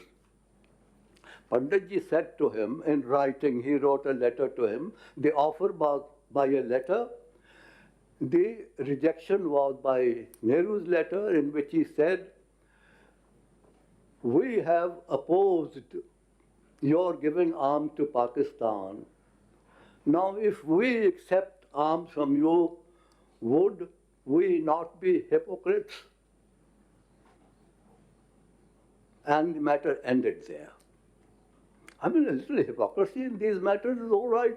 Diplomacy is all about, minor strokes of hypocrisy with a lot of honesty thrown in. Now, later, Krishna Menon himself asked for F-104s from the United States. This was before 1962. And he got a refusal, total refusal.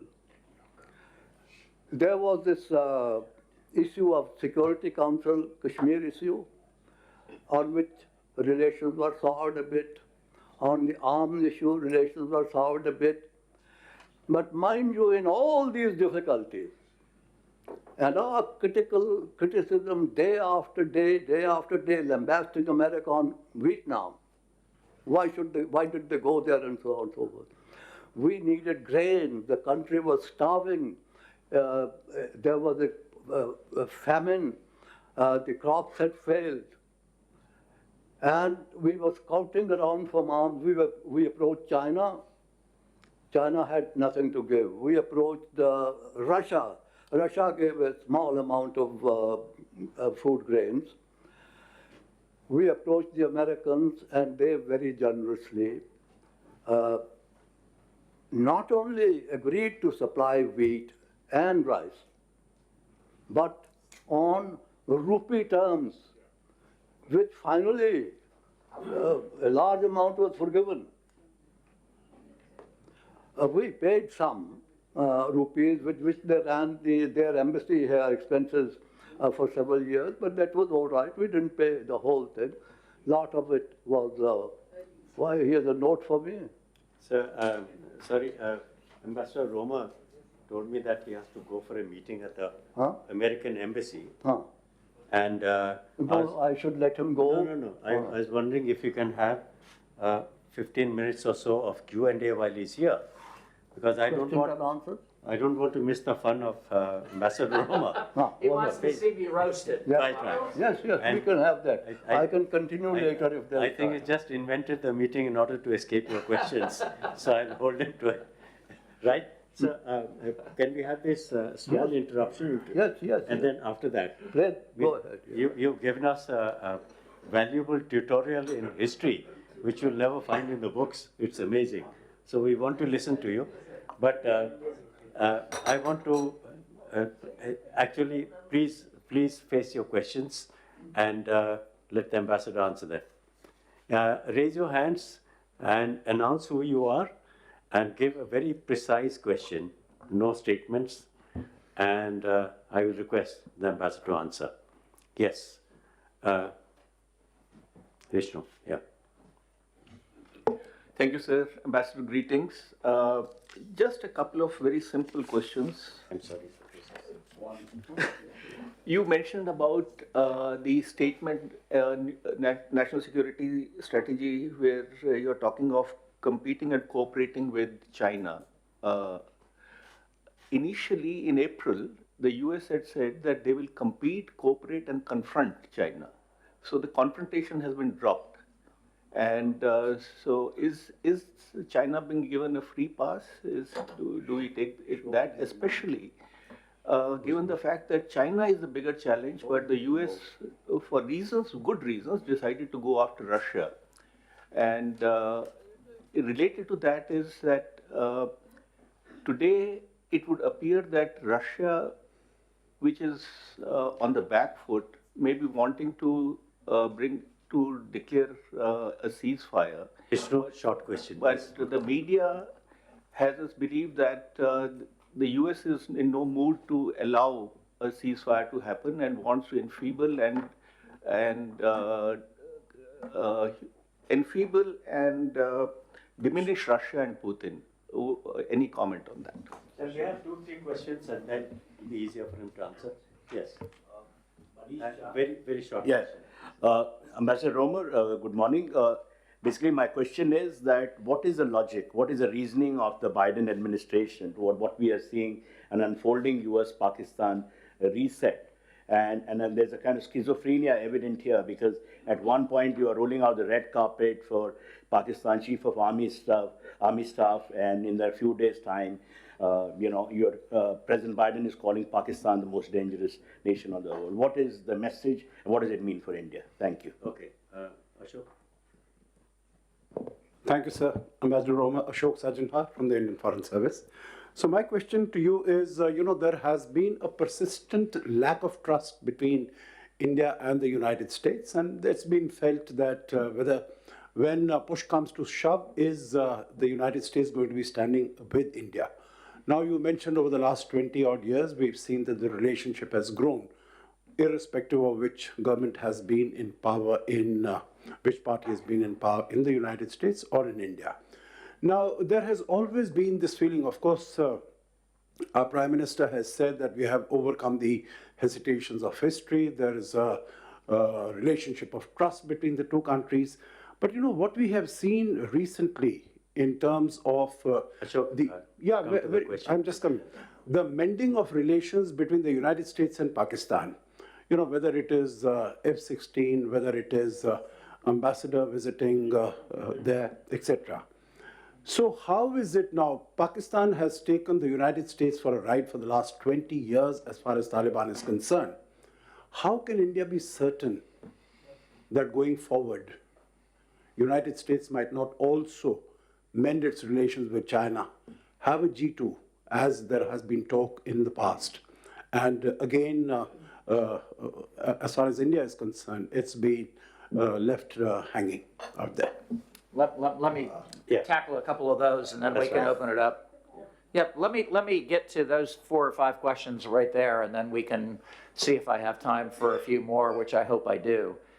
To China and the national security strategy, I don't think you see anybody in the world confronting China in a consistent basis in the last, not just the Biden administration, not just the Trump administration, but going back bipartisan generations to confront China on a host of issues, from the forced labor in Xinjiang with the Uyghurs, and the United States standing firmly with the Muslims there, to the crackdown by China in Hong Kong, to our confrontation on China on freedom of navigation in the South China Sea, and we will continue to insist on that freedom of navigation, that that's not just the United States interest, that's world interests. And on human rights across the board. I do want to say to India, who hosts and has had His Holiness the Dalai Lama live here since the 1950s, there is great admiration, not just in the United States, but around the world for India, and India hosting the Dalai Lama and standing firm on principle and on human rights on that process. So whatever the national security strategy says in terms of cooperation, confrontation, constrainment, you can be sure that the United States on economic issues and technology, on human rights, and on freedom of navigation will continue to exert both our interests and world interests on those issues. On the ceasefire and the Russia, I think many people were very encouraged in the United States and around the world by Prime Minister Modi saying to Mr. Putin, this is not in world interests, what you're doing in Ukraine. We hope that India, as it is a pivotal country on climate change, as they gain confidence in Southeast Asia and around the world on peacekeeping, where they've shown great leadership, and on this issue of Ukraine, that they will continue to stand firmly where they have for decades about respecting other countries' sovereign rights and territorial rights. So I believe that what Mr. Modi said was absolutely the right thing to say. I hope he continues to say it. I wish he would have said it a bit earlier, but I think India can play a significant role here. The logic on Pakistan, look, when I was ambassador here, usually the first 10 questions I would get in an open forum were about Pakistan. Today, it's one or two. And I think it's a recognition within India that, yes, Pakistan continues to be an issue for their national security. India is the 5th largest economy in the world today. Are you competing with Pakistan on that? With Pakistan seeking a bailout from the IMF? Pakistan has all kinds of economic problems. They just experienced one of the worst floodings due to climate issues in world history. Millions and millions of people. I would hope that the people of India and the people of the United States would work together to assist the Pakistani people on that. I can't think of a country in the world that has more interest in a stable Pakistan than India.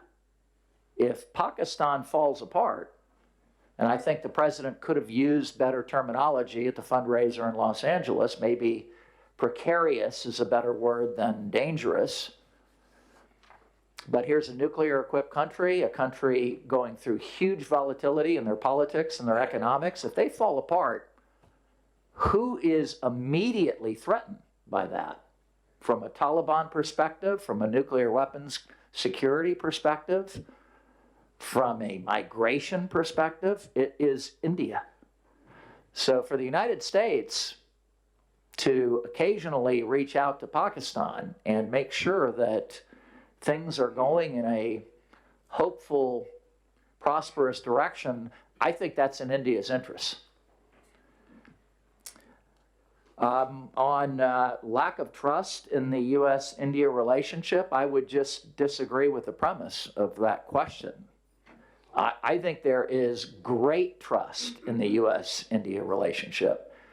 It started, Mr. Ambassador, you gave us a tutorial on how to get the State Department to work. Figure out where the Secretary of State is walking and walk near that person so you can get their attention, right? Right, Mr. Ambassador?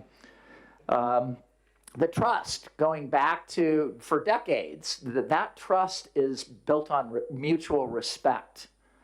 From the respect the United States had toward Gandhiji and independence, to the respect we've had during the grain issues when we sent one of our Nobel Prize winners here to help India with its food independence. And now, surely India is producing food to export rather than reliant on food. That's another great thing the United States and India have had in common. The civilian nuclear issue, while it didn't come to absolute fruition, the trust that was built in 2008 for the United States and India to decide that they were going to cooperate on civilian nuclear technology, that was a huge step in trust building. And then when I was ambassador, and I mentioned this earlier, the intel sharing, our most sensitive intelligence, we have always hesitated to share some of that with India. We broke through that in 2010 and 2011, 2012.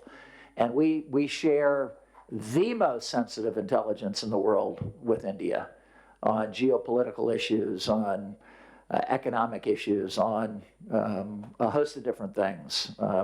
Hopefully we can keep those secrets secure, and we don't have those secrets in our hotels, Mar-a-Lago around the world, that we make sure that our national security secrets are safe and secure. But trust, building all the time, and I think at a very good level, and we should continue to invest in the coin of the realm of diplomacy, which is building that mutual trust and that mutual respect. Thank you, Tim. The next three questions are from Ambassador Iyer. Did you raise your hand? No. Okay. Ambassador Surendra Kumar, General Banerjee? No. General Ashok Mehta. Surendra. Surendra Kumar, founder of Indo-American Friends Association. Two very brief questions. Irrespective of the result of the US midterm elections, do you think there is going to be straight fight again between former President Donald Trump and the current President Joe Biden? This question you also prompted yourself when we were having chat outside. But earlier that you mentioned that how 27 strategic conversations between US and China are not making much headway, and your defense secretary has problems, you talk about supply chains, all that. But if you really have a look at the volume of trade between China and US, for the last 2-3 years, Surendra, 2021, the volume has increased. Question, please. Question is there any decline in the decline in Chinese and American trade volume in the last 2-3 years? Okay. General Mehta?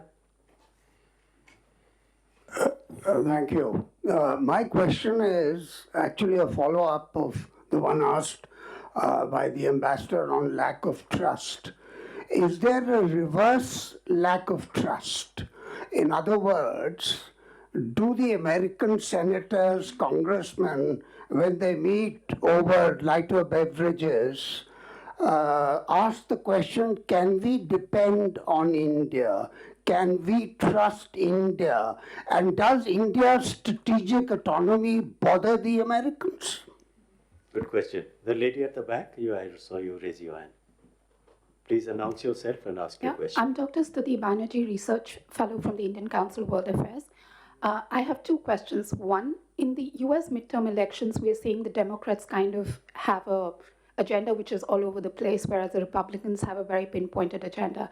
So is there a vision or a thing within the Democratic Party to kind of build a manifesto which would be projected in the next elections, which would be more coherent and will address to the people versus the Republicans?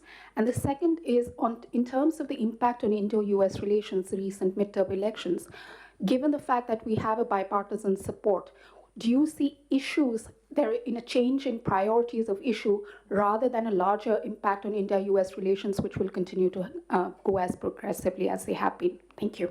Thank you. Yes. Would you be able to have another round? Or No, this will be good. This is roasted beef plenty, so I see one more hand, maybe. we'll see if we can get to it. Two I more really hands, yes. can't be late to Yes, get into security. last through two the US questions, Embassy. please. I'm no longer ambassador there, so I have to go through a very delicate security protocol. The Trump-Biden question, No, sorry.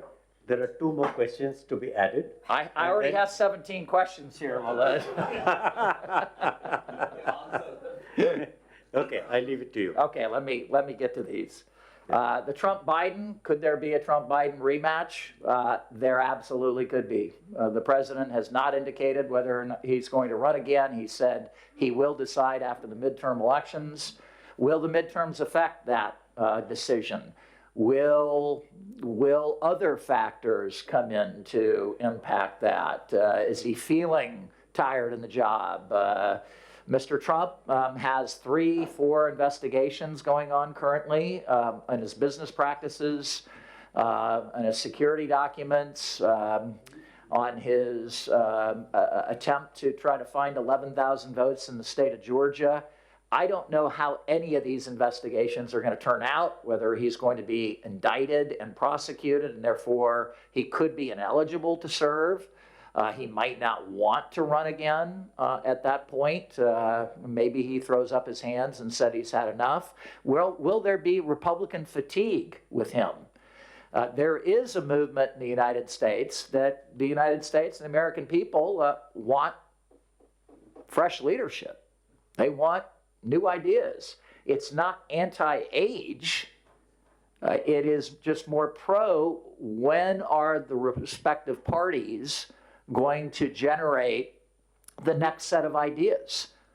Trump will go away. Whether he wins in 2024, he's not going to run again after that. What replaces him in the Republican Party? Who are the leaders in that party? Similarly, the Democrats not only have Joe Biden to replace, he is either not going to run it now or he's not going to run in 2024. Where is our bench? Is it Secretary Buttigieg? Is it Senator Klobuchar? Is it Secretary Raimondo at Commerce? Is it Governor Newsom in California? When does that bench come in and start to connect to the American people as viable candidates? So I can't even guess if it's going to be Trump versus a new Democrat or Biden versus a new Republican or a rematch.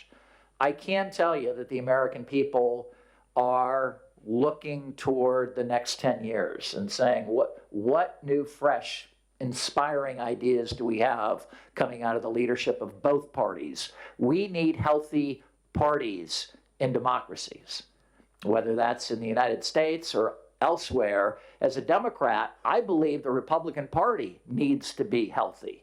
They need to have a vibrant party to contest us, to come up with good ideas, to have great leadership, because we're going to lose elections.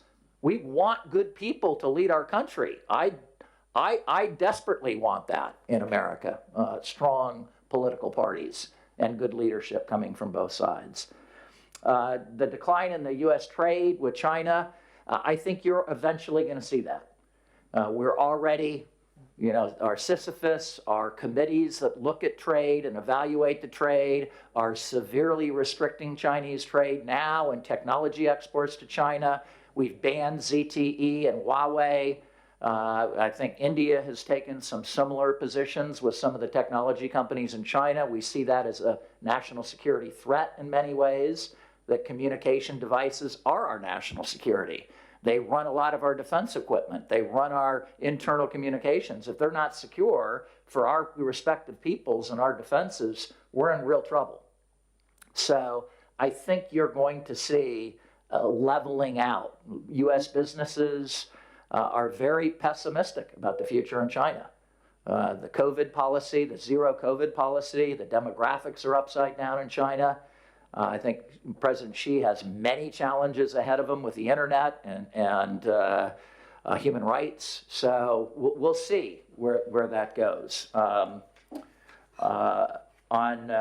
Reverse lack of trust. reverse lack of trust and strategic autonomy, we have to be careful of the trust issue on both sides. We really do. You know, that there's legitimate Indian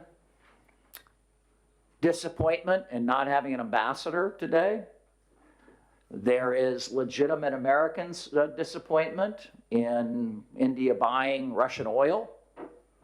We've got to find ways to work through these problems, manage them, and move forward and deepen the relationship. As I said at the end of my remarks before, the real health of the U.S.-India relationship and the vibrancy is not only in how much we agree in shared values and democracy and on issues of national security, it is managing the differences and getting through those differences, which we're inevitably going to have.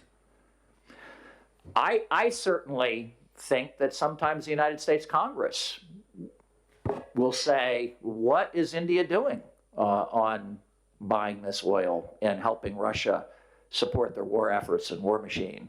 We have to manage that on our side. And India needs to be sensitive to how that's playing in American public opinion. That's a big issue today. So we need to manage it, you know, on both sides. Strategic autonomy, as I said in my remarks, I deeply respect the difference in national security perspective that India wakes up every day to, the neighborhood they live in. And conversely, the great relationship when President Obama had me fly into Afghanistan and do work up there when I was U.S. ambassador, to work on efforts by the Indian government and the Indian people to invest more in Afghanistan. I think Prime Minister Singh at that time had something like $1.8 billion in the pipeline on economic and women's empowerment issues and construction projects up in Afghanistan. We know you have a rich history religiously and ethnically up there. We know you were not pleased by our withdrawal in Afghanistan. We know that presents problems to you directly and indirectly to us and directly to us. We need to work through those. We share again some of those same security interests and respect your strategic autonomy or independence on some of these issues, and again have to trust each other to manage our way through those. And then the question I thought was a very interesting one about the Democratic and Republican messaging and the campaigns there. As I said in my remarks, I believe the Democrats have really had a big problem, not just in the Biden administration, but for the past 20 years, communicating directly and succinctly with the American people about our values, our successes, and our platform. Republicans say very simply, lower taxes, more freedom, protect the borders. You can get that message pretty quickly, right? You can be in an elevator for one floor and you've understood the Republican message. What's the Democratic message in that elevator ride? We need to figure it out.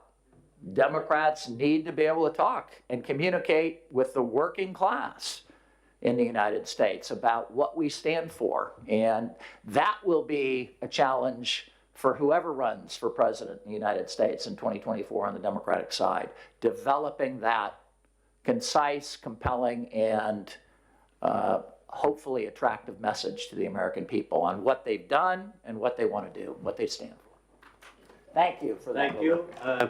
The ambassador has an engagement in the American embassy and we have delayed him. But thank you, Tim, for answering the questions with great candor and very directly. We appreciate that. We appreciate your analysis of the elections and look forward to future visits. Thank you, Louis. Thank you. Thank you, Ambassador. Thank you very much, everybody. What an honor to be here. Thank you. I'll request my colleague, Ambassador Mudgal, to kindly escort Ambassador Romer. Thank you. Thank you. Thank you. Thank you. Thank you, Tim. Great to see you. Thank All you. the best. You did a great job. Thank you. Thank you. Ambassador, thank you so much. So good to see you. Great to meet you. An honor to have you on the panel with me. Such an honor to be with you on this panel. Thank you for coming. Really appreciate it. Thank you very much. Thank you very much. Good to see you. Good to see you. Thank you. See you. I'll come by. I hope so. Oh, me Again, too. Yeah. I hope you will. Thank you. Thank you all. Thank you very much. Thank you. Ladies and gentlemen, we were just, we got interrupted when Ambassador Rasgotra was giving us a fascinating account of living history. I think we need, at least I would like to hear a little more about it. And if the audience has the patience and can hold out lunch for a little longer, can we request Mr. Rasgotra to please resume the narrative he was telling us? Those people have heard me so often on these things. Well, Beijing and Washington becoming close friends, Americans had deeply resented our persevering advocacy of Communist China's admission to the UN. And now they were close friends, and China and India were in a hostile kind of relationship. But when the war took place and Chinese inflicted a defeat on our forces, Americans came to our help. For 2 years they helped us with arms, ammunition, intelligence, this, that, or the other. And then again, under Pakistani pressure, the aid ceased. Pakistani and British pressure. British anxiety was that India should not become so strong that it will launch a campaign to push China out of northern Ladakh, that area. It was a strange kind of logic for a country which professed friendship. But anyway, then came 1971 and America was openly hostile, rude to Indira Gandhi when she went there in November of 1971. I saw that awful situation. Nixon was abusive. Nixon, Kissinger, they used to call Indians, the typical thing was Indians are bastards anyway. So they are not worth talking about and so on and so forth. But they knew India was a factor in the situation. And then when they were goading, urging, trying to persuade China to take some action against Indian forces on the northern border. Chinese did not do that for other reasons. But that was the depth of their hostility at that time. And then finally, they sailed the 7th Fleet to intimidate us. And I knew, I met the Navy chief who told me that Nixon had ordered him, go there and do something. So he said, what something? There's no declaration of war, what can I do? He said, no, you don't need a declaration of war. Just interfere with India's air operations of Bengal. He did not do that, but the 7th Fleet bided its time, I think several weeks in the Bay of Bengal and went away. And we clinched the issue, we clinched the war, victory, and so on and so forth. When this situation went on, Vietnam became an issue, quite an issue. Not our issue, it became our issue. Despite food supplies, there never a word of thanks. And Americans are people who want their gift to be acknowledged and generously acknowledged. But these are small things. The big issues were Security Council, arms to Pakistan, treaties. We were opposed to non-alignment. They were very suspicious of that. Till Nixon was out of the picture, and Reagan sent an invitation to our Prime Minister to make a state visit to Washington. This was strongly opposed. I had just come to Delhi as Foreign Secretary.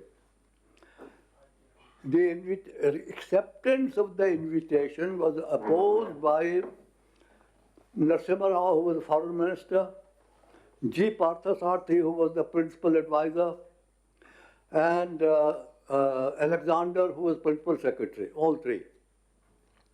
My view, when she sought it, I said, President has invited you. It's not the same old regime now. They are feeling guilty about 71. They want to make up with India. So, ma'am, you should accept the invitation. She said, I agree with you, but I want you to talk to these people.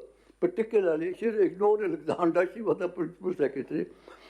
Talk to PV and talk to GP.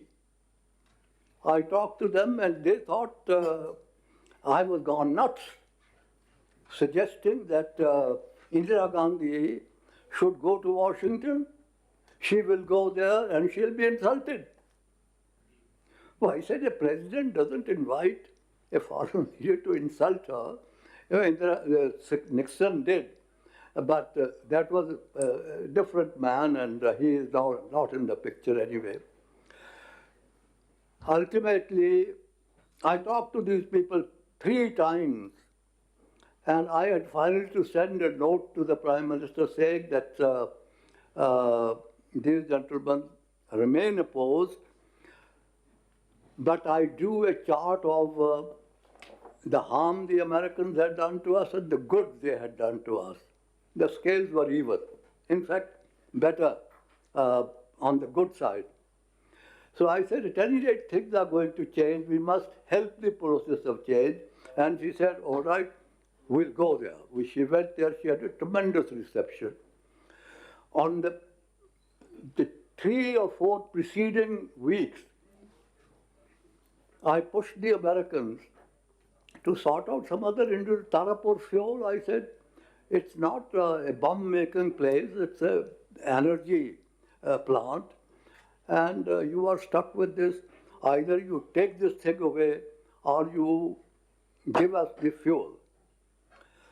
If you cannot give us the fuel, I said, send a message to France. I had been ambassador there. I had tied up with the French. I said, give them a message that you will have no objection if France supplied the fuel for Tarapur. So a message went before Indira Gandhi's visit, and fuel supply was assured to us by President Mitra. Now, also we sorted out, we negotiated an agreement for high-tech transfer to India, including the most powerful computer and so on, so dual-use technologies and so on and so forth. The agreement was negotiated over 7 days. They had brought the Assistant Secretary of State had brought a big delegation of scientists, technology people. Our side, the delegation was Subramaniam Jayashankar, who was my undersecretary, and myself. But we negotiated a satisfactory agreement. Then came the date of signing was decided in November that year, 82. But Parthasarathi came up with an objection that it should not be signed now because there are going to be elections in December and the country will misunderstand. I said to him, I said, in Gandhi's presence, I said, if ma'am, you take a referendum in the country, 90% will vote for good relations with America. She said, I think also, but our intellectual elite, my advisors don't agree. Anyway, she went and the relationship started. improve it. There were little hiatus of a few years, but the stage was set. Now I think we have, for the first time of the history of this relationship, the White House is in favor of doing everything for India. The two houses of Congress are in favor. Who else? I think the State Department may have some reservations, but the White House president will overrule the state. The Pentagon, most important, the Defense Department is ready to give anything that India needs, anything we want. The two houses of Parliament of the Congress have drafted identical resolutions which say that the best of arms, the latest technologies should be given to India to strengthen India to face China. And what brings this congruence is our difficulties with China and the Chinese challenge to American superiority. This is going to be a long-term thing. I think it will go on for at least 25 years. That is the period we need help to strengthen our economy, expand our economy, get from the United States whatever high tech that we need for our progress and future prosperity. And now, you see, I see this bubbling up an old sentiment of non-alignment and between Russia and the United States. Russia is not really relevant to this. Putin has committed a mistake in invading a small neighbor. He's not come out. He's not likely to come out in very good shape from this conflict. We should keep up with Russia because we are still very heavily dependent on Russian arms. Though Russian supplies are going to face difficulties. For example, the engine for our aircraft used to come from Ukraine. That factory, I believe, has been bombed out. Certain things that came from certain other establishments in Russia itself, there are production difficulties. That is what the people tell me, Air Force people and other people. But nevertheless, in the next 25 years, sooner or later, within that period, I expect a tiff between Russia and China on the Arctic frontier. China has developed a 400-ship navy. Where is the ocean that it has for this navy? The Pacific Ocean is dominated by the United States and its bases and its flotillas. In Indian Ocean, I mean, we have our interest to guard.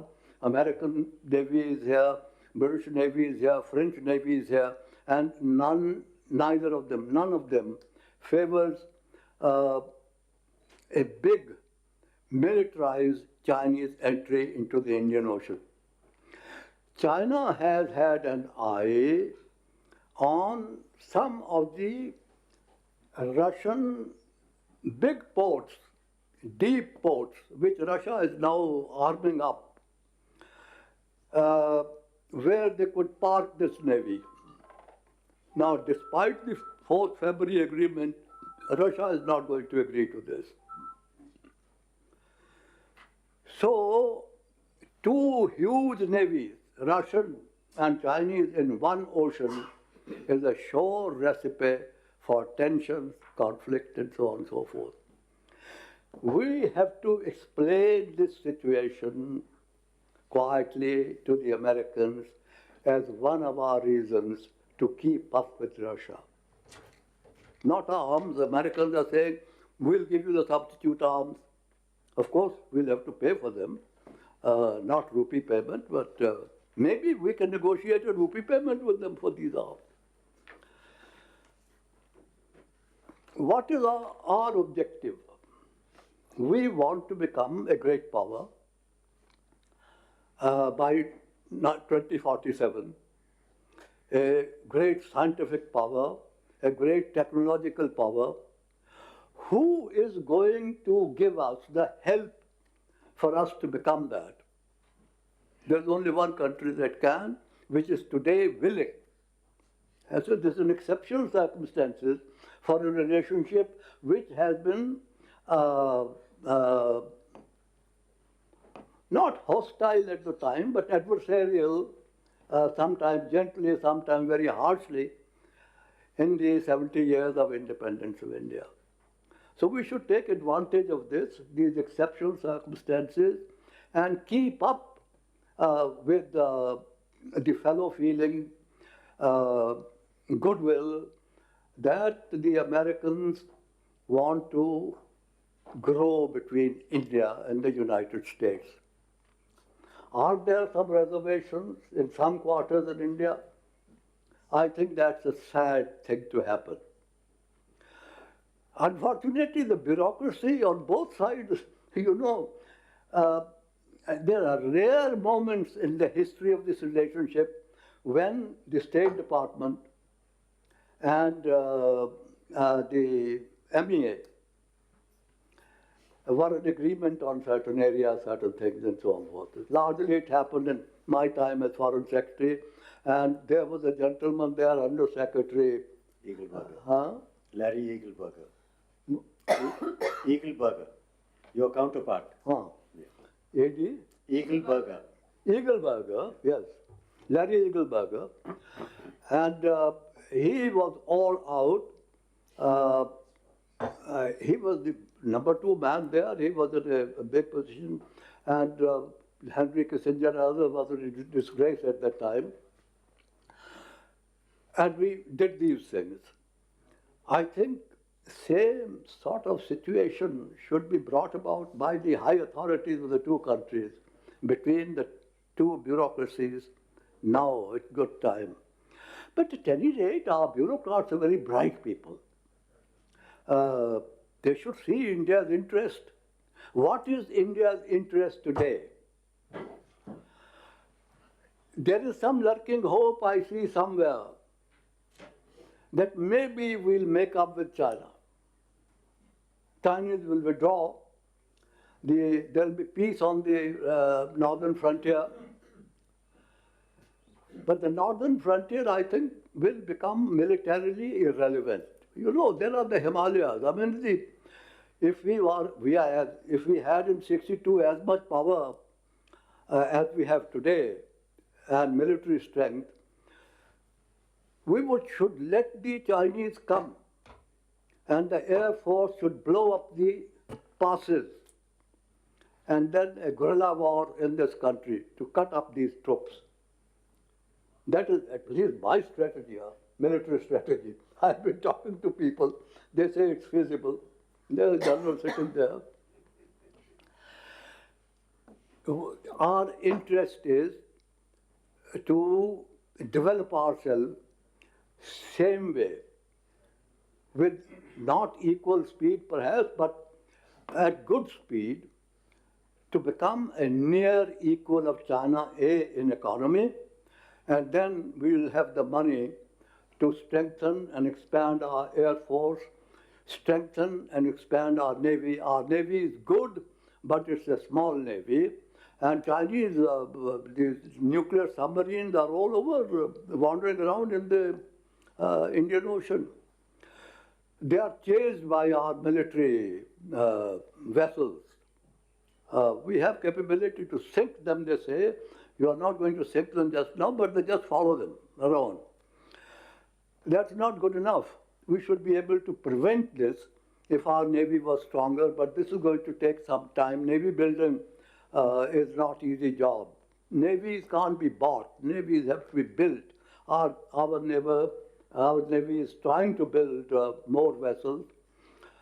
But we have other navies cooperating with us. That's our strength. I think there is a suspicion here in certain circles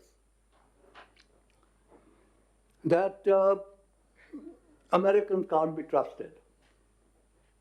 Americans can make up with China tomorrow as they did in 1970s. Well, in 1970s, they had a good reason. They wanted to defeat Soviet Russia, so they needed an ally. The Americans felt alone they could not do it. They feel today that alone they cannot deal with risen and further rising China. So they are looking for allies. They have spotted India. India is the best country. India also has a problem with China. I do not think the Chinese are going to settle the northern border in a hurry. So if we say we can't trust America, can we trust the Chinese? In this tussle, US, India, China, can India be non-aligned vis-a-vis China against itself? The logic is incomprehensible to me. But I think these are the glitches which have to be removed, and I hope very much that at some stage the new president, I am hoping that Biden will be re-elected, but even if, let's say, a Republican president was to come, I think because the general environment between the two countries and America's own compulsions, general sentiment in the House of Representatives and the Senate, this bonhomie will continue between our two countries. And our duty, we are, you see, you people, some of you I see are doing what I call freelance diplomacy. You write books, articles, you talk to people. This is a very important function. And you should play your own role. I try, but I am now too old for these things, you see, doing the chakkars in MEA or inviting people over, talk to them. But I can talk to Vijay Lakshmi in the group of Saturday group and others. So this is a situation I do not see China surpassing the United States either in its economy or technology or armed power. They provoked them 3 times on Taiwan. They sent a delegation, then the Speaker of the House came, then they sent a defense secretary or somebody, high power came there, and China made noises and blew up some missiles on its own territory without doing anything. China, despite the no-limits agreement between Russia and China of 4 February, has not raised a little finger to help Russia in its debacle in Ukraine. China is going to be very cautious. We'll see what Xi comes up with. He'll probably get another term of 5 years or become a life president or whatever. But in China also there are dissident voices. They are spreading, they are growing. The economy is in decline.